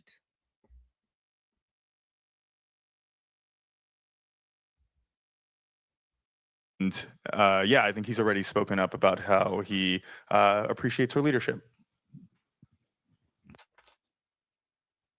I think people are a little too hard on Brandon Johnson, to be honest with you. Like Brandon Johnson just passed a huge a huge initiative to fund new social housing construction. He fought really hard in his first term to expand, like raise a millionaire's tax in order to fund services for homeless Chicagoans. I almost said homeless New Yorkers. That's right. And you know, I think he could have maybe done a better job sort of coalition building around that payroll tax than he did. But one of the things that I think he's doing a great job on right now, for example, is standing up to Trump. And I really think that Zohan could look to Johnson for how he has like really made the city of Chicago a fighting force against ICE and the National Guard. And we should really look to what Brandon Johnson and as well as the Chicago Teachers Union is doing to really use the schools and the city as sites of resistance against a federal incursion. I think that, like, you know, de Blasio was a good mayor in a lot of ways and a not so good mayor in a lot of ways. And so there's like actually like living examples of how de Blasio used the city's administration to get out in the neighborhoods and sign people up for universal childcare.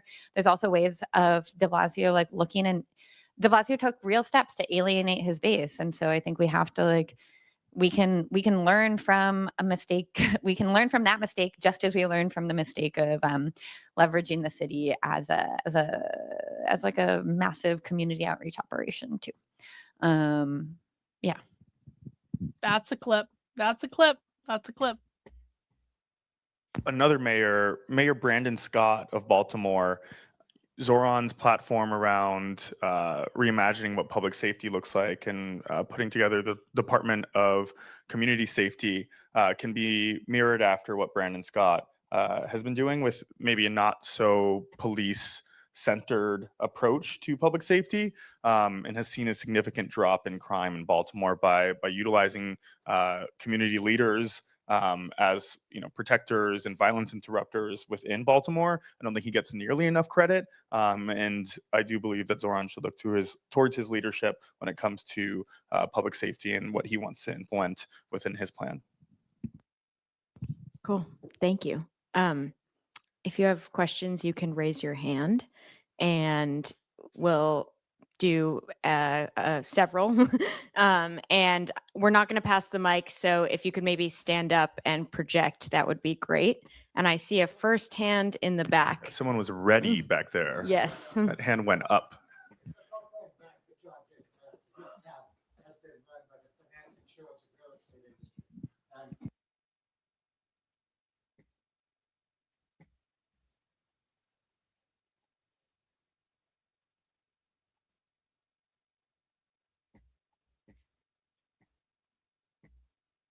I guess we're not getting sound in this particular section. Guess we're not getting sound. Hopefully the sound comes back. Where'd the sound go? Where the fuck did the sound go? Am I crazy? Anything. Okay, it's back. They turned the sound off. Socialist sound. Could we get to the question portion of this, maybe? Is there a question there? Is there a question there? The question is, how is he going to administer the complexity? Sure. Yeah. And I appreciate you canvassing for him. That was really, thank you for doing that. I think that you raised some points, and I really do encourage you to read a recent profile that came out about Mamdani today, because I think it really speaks to the true nature of who he is as a leader, right? And I think there's a lot of different narratives that are being placed on him, sometimes with bad faith. But Zoran, as I said before, is a coalition builder. He speaks to everyone. He meets with everyone. He will discuss anything with anyone and will learn from people and incorporate that within his leadership. Pardon? You'll have to just look up the New York Times magazine profile that came out today, and there's it really dives deep into who Zoran is as a leader, and some of those problems that you raised about his relationship to real estate or maybe corporations. It touches on that, and how even folks within the business world were pleasantly surprised with meeting with Zoran and hearing about what his vision for New York looks like, and what his priorities are, and how they sometimes intersect with those that may deem him to be evil.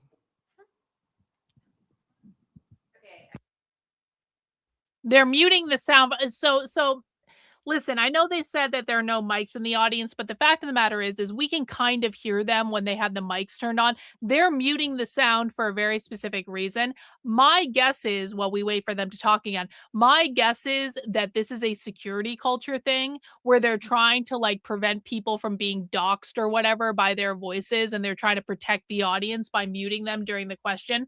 No, the questioner wasn't challenging them. The questioner never challenges them. That's not how it works. I think is hard to say much about in advance. I believe that there will be massive resistance, and I believe that Zoran will do what he can, but I don't think that's something we can really plan for. Certainly, I have nothing much to. On the second question, though, I think we can talk a little bit. I think that something that we're going to need to see in New York and nationally is state and local governments taking over some of the functions that have formerly been performed by the federal government. We're already seeing the beginning of this. Whether this is a short-term thing under Trump or whether this is a longer-term shift in American politics, I don't know. But certain basic responsibilities for things like public health, are already shifting to the states, because we can't, if the federal government is not going to play this role, it cannot simply be abandoned. We actually need to know which drugs are safe to take, and somebody needs to be checking the water and seeing that it's drinkable and so on. So to the extent that we necessarily see these functions, excuse me, shifting to the states, we're going to need to see more spending at the state and local level. And of course, we've had a huge tax cut for the wealthiest at the federal level. There's no reason in principle that a substantial part of that could not be taken back by New York State and New York City. And I think we have overwhelming evidence that Wow. rich people do not choose where they're going to live on the basis of taxes, at least not anywhere within, I mean, you could take 100% of their wealth and maybe they would relocate. But within the range of taxes that we have in the United States, we see rich people gathered in the highest tax jurisdictions, enormous numbers of millionaires in San Francisco and Connecticut and New York City, which are, very high tax places. So there's no question in principle that the state and the city could raise taxes on the wealthy and replace a lot of the funding that's being lost at the federal level. Obviously, a huge political challenge to do that, but I don't think there's any in principle reason why we cannot do that.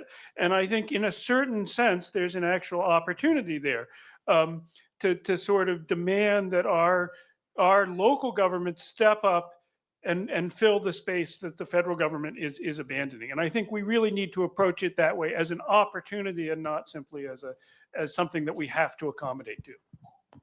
Yeah, I absolutely agree. And already some of the work that Zohan is doing and building a relationship with Governor Hochul is setting the stage for what may potentially come in terms of cuts from the federal government and the involvement of the National Guard here in the city.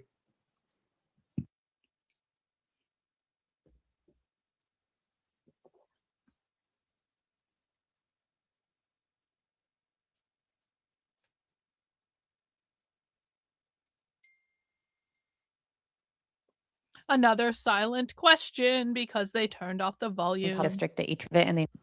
So, I think it's important to understand that the line between public and private They in the want United to States is extraordinary. hang on. They want to eliminate all money. They want to eliminate all banks. It wouldn't be the same system as we have right now. So no, they're not going to be printing money. They're going to get rid of money and banks. The banks thing is actually kind of pretty based, if I'm honest about it. But the money thing might be they would set up basically a different system of exchange. Yeah, essentially, yeah. But remember, the Trump administration is doing this too. The Trump administration is absolutely doing social credit when it comes to like anti-Semitism and stuff like that. So they're not the only ones doing a social credit thing. Just keep that in mind.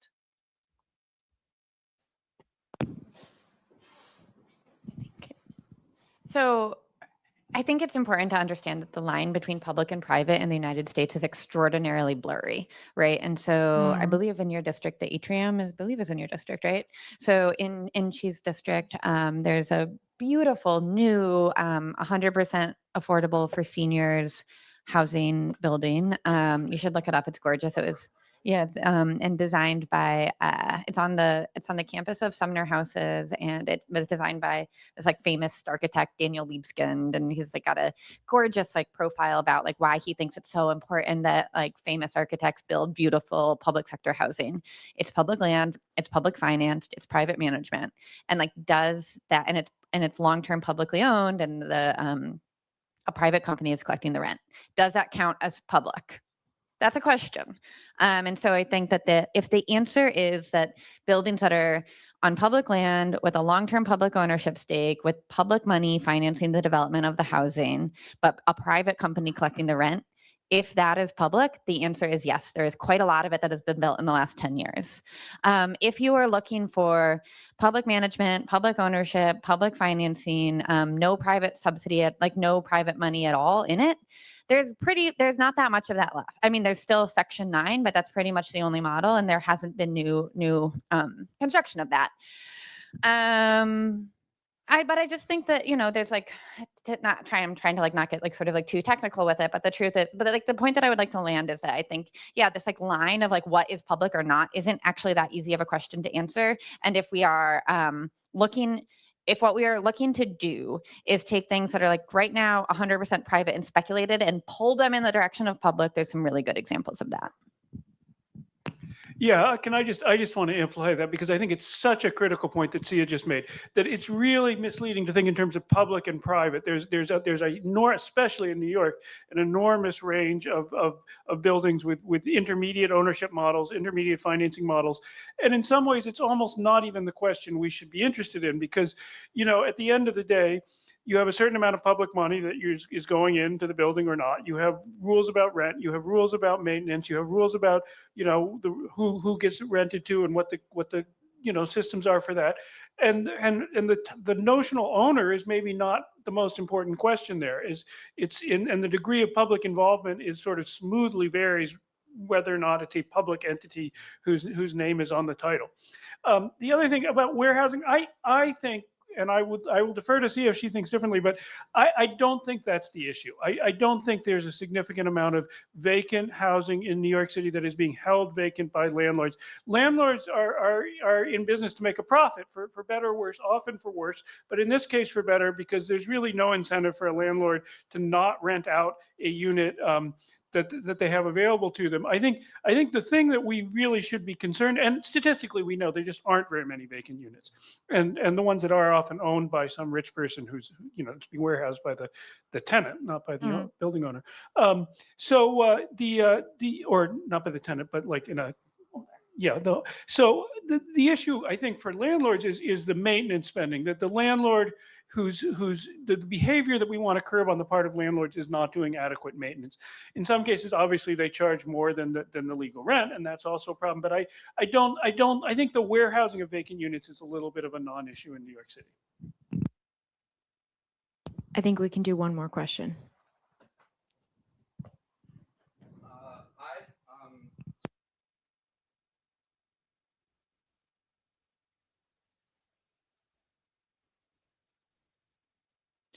Do do do do do do do. Please mount the like button if you have not already while we wait for these socialists to ask their fucking question. Please make sure you are subscribed to the channel. We do this Monday through Friday at 5 p.m. Eastern Time. We do Socialism Saturdays on Saturdays at 6 p.m. Make sure you come back and join us. Tell your friends. Come watch Socialism with us. Okay, we're fast forwarding now. We're almost done, and they're taking too long to ask this damn question. But there is a bill. I support. I support commercial rent stabilization, and I know that there is a bill that we're still trying to improve in the city council that will work towards that. You do raise a great point on some of these costs with with landlords in terms of their costs increase, therefore that cost is placed onto small businesses or the tenants that are within those buildings. Wait. We got a chat over on Rumble from Baba. Baba is struggling to get it, so we're gonna slow down. Baba says it kind of sounds like that under their plan you wouldn't be able to evict someone ever, so someone who wrecks the public housing will just keep repeating the process with no consequences. There's no property ownership under their model. So would there be evictions? No, because there's no property ownership under their model. However, if you keep wrecking shit, the socialists believe that their system will be like they are the caretakers of the collective communal property. If you keep wrecking shit, they're going to put you through re-education camp to try to get you to stop wrecking shit. There's going to be meetings about you wrecking shit. And eventually, if you keep wrecking shit after you go through re-education camp, they're either going to segregate you from the community entirely, or they're just going to kick your ass out and you got to go find your own housing. So it's not eviction in the way that you think of it. There's going to be no eviction process. There's no laws. There's no courts. There's no police. There's no one that's going to come bang on the door. But it's almost like a vigilante style justice where like they're going to be real nice to you at first. They're going to be like, bro, you got to take care of this. Like, this is all our property. Like, you can't be doing this shit. They're going to try to talk to you nicely. Then they're going to put you through re-education camp. And if you keep still fucking up, they're going to kick you out of the community. It's not even like kick you out of the house. They're going to kick you out of the community and send you on your merry way off of the commune. You guys got to wrap your head around the fact that like what we're talking about, what they want, it is not equivalent to our current system. They want something completely different. They do not want police. They do not want banks. They don't want money. They don't want private kitchens and households. They don't want private laundry facilities. They don't want homeschooling. They don't want private schooling. They don't want private healthcare. They don't want they want public energy ownership, but they get to decide who has the energy and all that stuff. Like, there is no system in society under their model that would be the same. So trying to equate what we do now with what they want is kind of like it's a fool's errand, if that makes sense. Yeah. Oh, by the way, yeah, that's right. No private food production. All food production is public. And if you get excommunicated from the commune, you don't get access to the community kitchen anymore. You don't get access to the resources of the community anymore. I hope you know how to farm.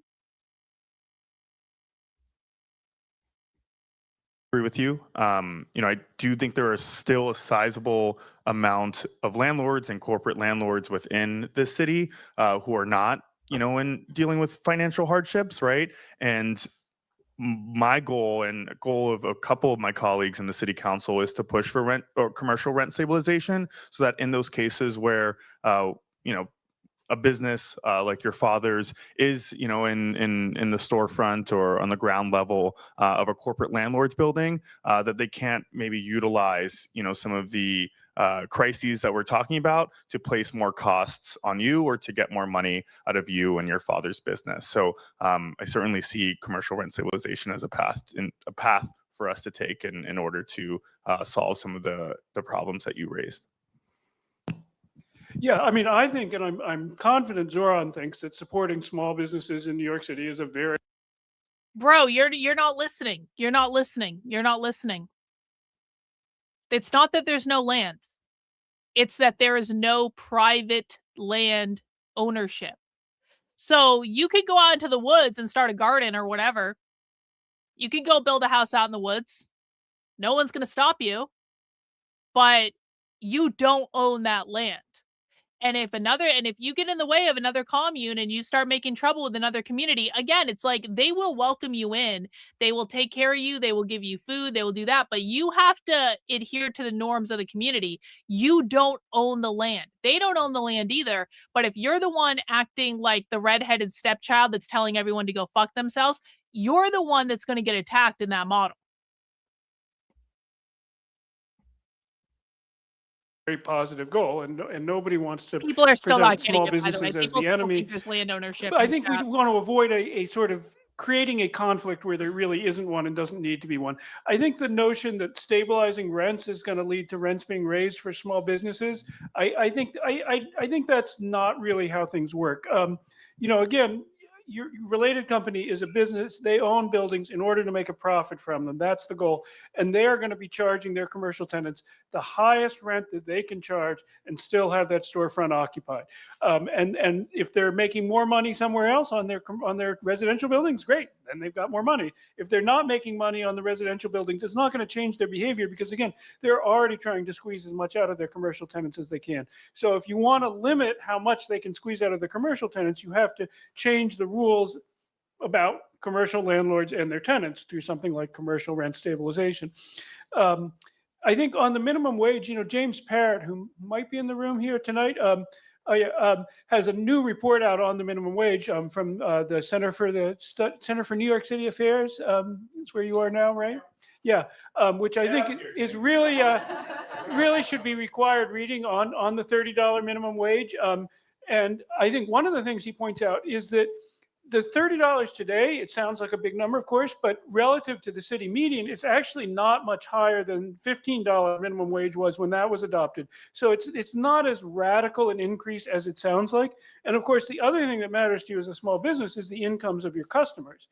So wages in New York are not just a cost for business owners in New York, they're also a major source of demand, especially I would imagine a business like the one you're talking about, a very large fraction of the customers live and work in New York City. So it's not, when you talk about a higher minimum wage, you're not talking just about an increase in the cost of the people who work there. You're also talking about an increase in the incomes of the people who spend money there. And I think, historically, New York City has been a high wage city. And I think in many ways, that's actually been a source of economic strength. I think that's a good place to end. Chi, Sia, Josh, thank you so much. That's it. We made it. We made it. We made it. We made it. We made it. Congrats, everyone. If you made it all the way through this presentation, you probably know far more about what Zoran Mamdani's new tenant rights czar believes than literally every conservative pundit, every conservative journalist, everyone tweeting about her on Twitter. Literally none of them understands what she actually believes. Did anyone hear her mention white people? She had many opportunities to mention white people. Almost the entire panel is white people, exception of the black guy, obviously. One in the chat if you heard her mention white people during this presentation. Two in the chat if you heard her talking about property ownership. One in the chat if you heard her disparaging white people. Two in the chat if you heard her talk about property ownership. Understanding what the left believes is not trivial. The left behaves based on what they believe. If the right believes that the left hates white people, they're going to go in a very different direction than where the left is going, because the left is going over here because the left hates property ownership. The left doesn't hate white people. The left doesn't give a fuck about skin color. 3 out of 4 of them are white, okay? Probably most of the people in the room are white. The left cares about private property ownership and capitalism, and that is what they believe created racism in the first place. When they say whiteness, they're not talking about skin color. They're talking about the system that upholds racism, capitalism. And that is why you heard them talking about property, private property,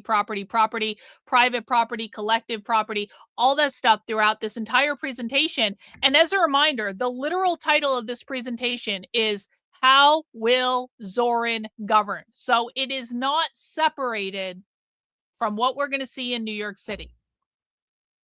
All right? No. Rein it in. No, you didn't hear her talk about white people. When did you hear her talk about white people? Are you confused about the numbering system? It's 1 if you heard her talk about white people, 2 if you heard her talk about property ownership. Are you confused? Probably confused about the numbers. Anyway, guys, we do this every day, Monday through Friday at 5 p.m. I want to remind people of a couple things. Number 1, there is movie night tonight in the supporter Discord at 9 p.m. I don't know exactly what MacB is playing tonight because I forgot, but I'm sure MacB is going to be playing something good in the supporter Discord tonight at 9 p.m. I want to encourage everyone to go and join the supporter Discord. I'll make sure everyone is verified that joins before 9 p.m. So if you are a YouTube channel member, you can find the link to join the Discord in the post tab. I posted it last night. If you are a Substack, oh yes, it's Downton Abbey month. MacB is showing Downton Abbey episodes. Yo, what a great idea. What a great idea on the part of MacB. Holy shit. Yeah, you guys want to go watch some Downton Abbey? Go to the supporter Discord at 9 p.m. and it's going to be awesome. Okay? So if you're a Substack member, I put the link in the chat. Yesterday your video got okay. I knew you're confused. So go and join MacB in the Discord at 9 p.m. I also want to remind people that in addition to the 5 p.m. stream that we will be doing tomorrow, our very first spy stream of 2026 is tomorrow at 8:30 p.m. Eastern Time. Spy stream is when we go inside a live leftist organizing call and we watch it live. We are a fly on the wall of leftist organizing calls. And I promise you, this is highly relevant. I can't tell you what it is. Obviously, we're spying. But this call is going to be highly relevant to what's going on in the world. You aren't going to want to miss it. This is available to supporters only. You have to be a supporter on my main Substack, karlyn.substack.com. You can find the link in the description below. My locals, my Patreon, my ex-subscribers, or my YouTube channel members. So if you've been blessed with a new channel membership via Cynthia, you can look in the post tab tomorrow, and I will be posting out the link to the post tab tomorrow. If you are on any of those other platforms, I will be posting it to subscribers on all of those platforms. If you're on Rumble and you can't find it because you can't figure out how to get into locals, because I think that's how it works, you can let me know and DM me on Twitter or something, and I will hook you up with the link, and that's all it is. So spy streams are awesome. Clips go viral out of spy streams all the time. This is how we make news, by the way, is actually listening to the left when they think they're only talking to themselves. So join us tomorrow, 8:30 p.m. Eastern time. Again, you got to be a supporter to join us. The reason I do that is it cuts down on all the problems and the errors that occur when it's not a supporter exclusive thing. So I know you guys understand, but I think it's going to be a fun time. We got a lot of spy streams coming up. We actually have more than one spy stream this week. So lots of leftist organizing calls coming up. I hope you guys will join. You can become a YouTube channel member, or the next best way is to become a member on my Substack. That is Karlyn, KARLYN.substack.com. Sign up over there for $8 a month, $80 a year. Remember, I am 100% funded by people like you. If you guys don't support my work, it doesn't get done. So if you are in a financial position to support my work, I humbly ask that you do so. And I want to thank everyone who sent in super chats and channel memberships today. Really does help out, guys. I love that we're getting so many new YouTube channel members. You know, I kind of poo-pooed YouTube channel memberships for a while, and then a lot of people started giving YouTube channel memberships, and it's actually awesome. It's awesome. So I want to thank everyone who's sending in YouTube channel memberships, getting other people involved and access to stuff they maybe wouldn't have otherwise. I want to thank all my Substack supporters. Thank everyone who sent in a super chat. Appreciate you guys. I will be back tomorrow at 5 p.m. Eastern time, and we will watch something else. So until then, take care, guys. We'll see you soon.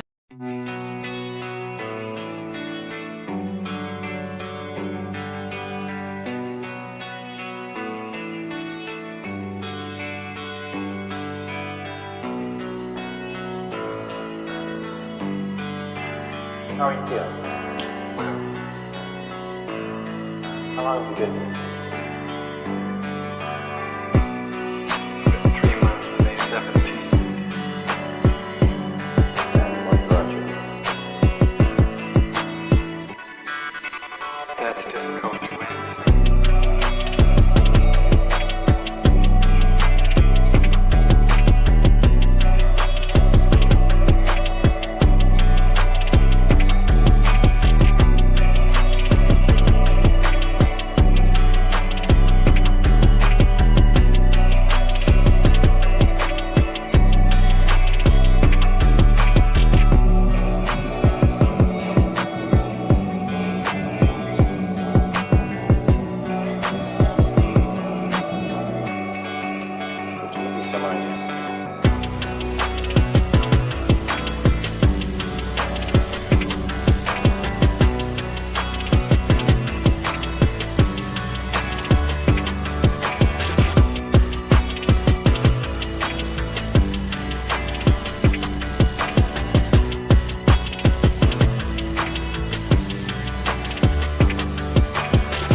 How is it that playing the piano for people has eventually resulted in your being here in the hospital?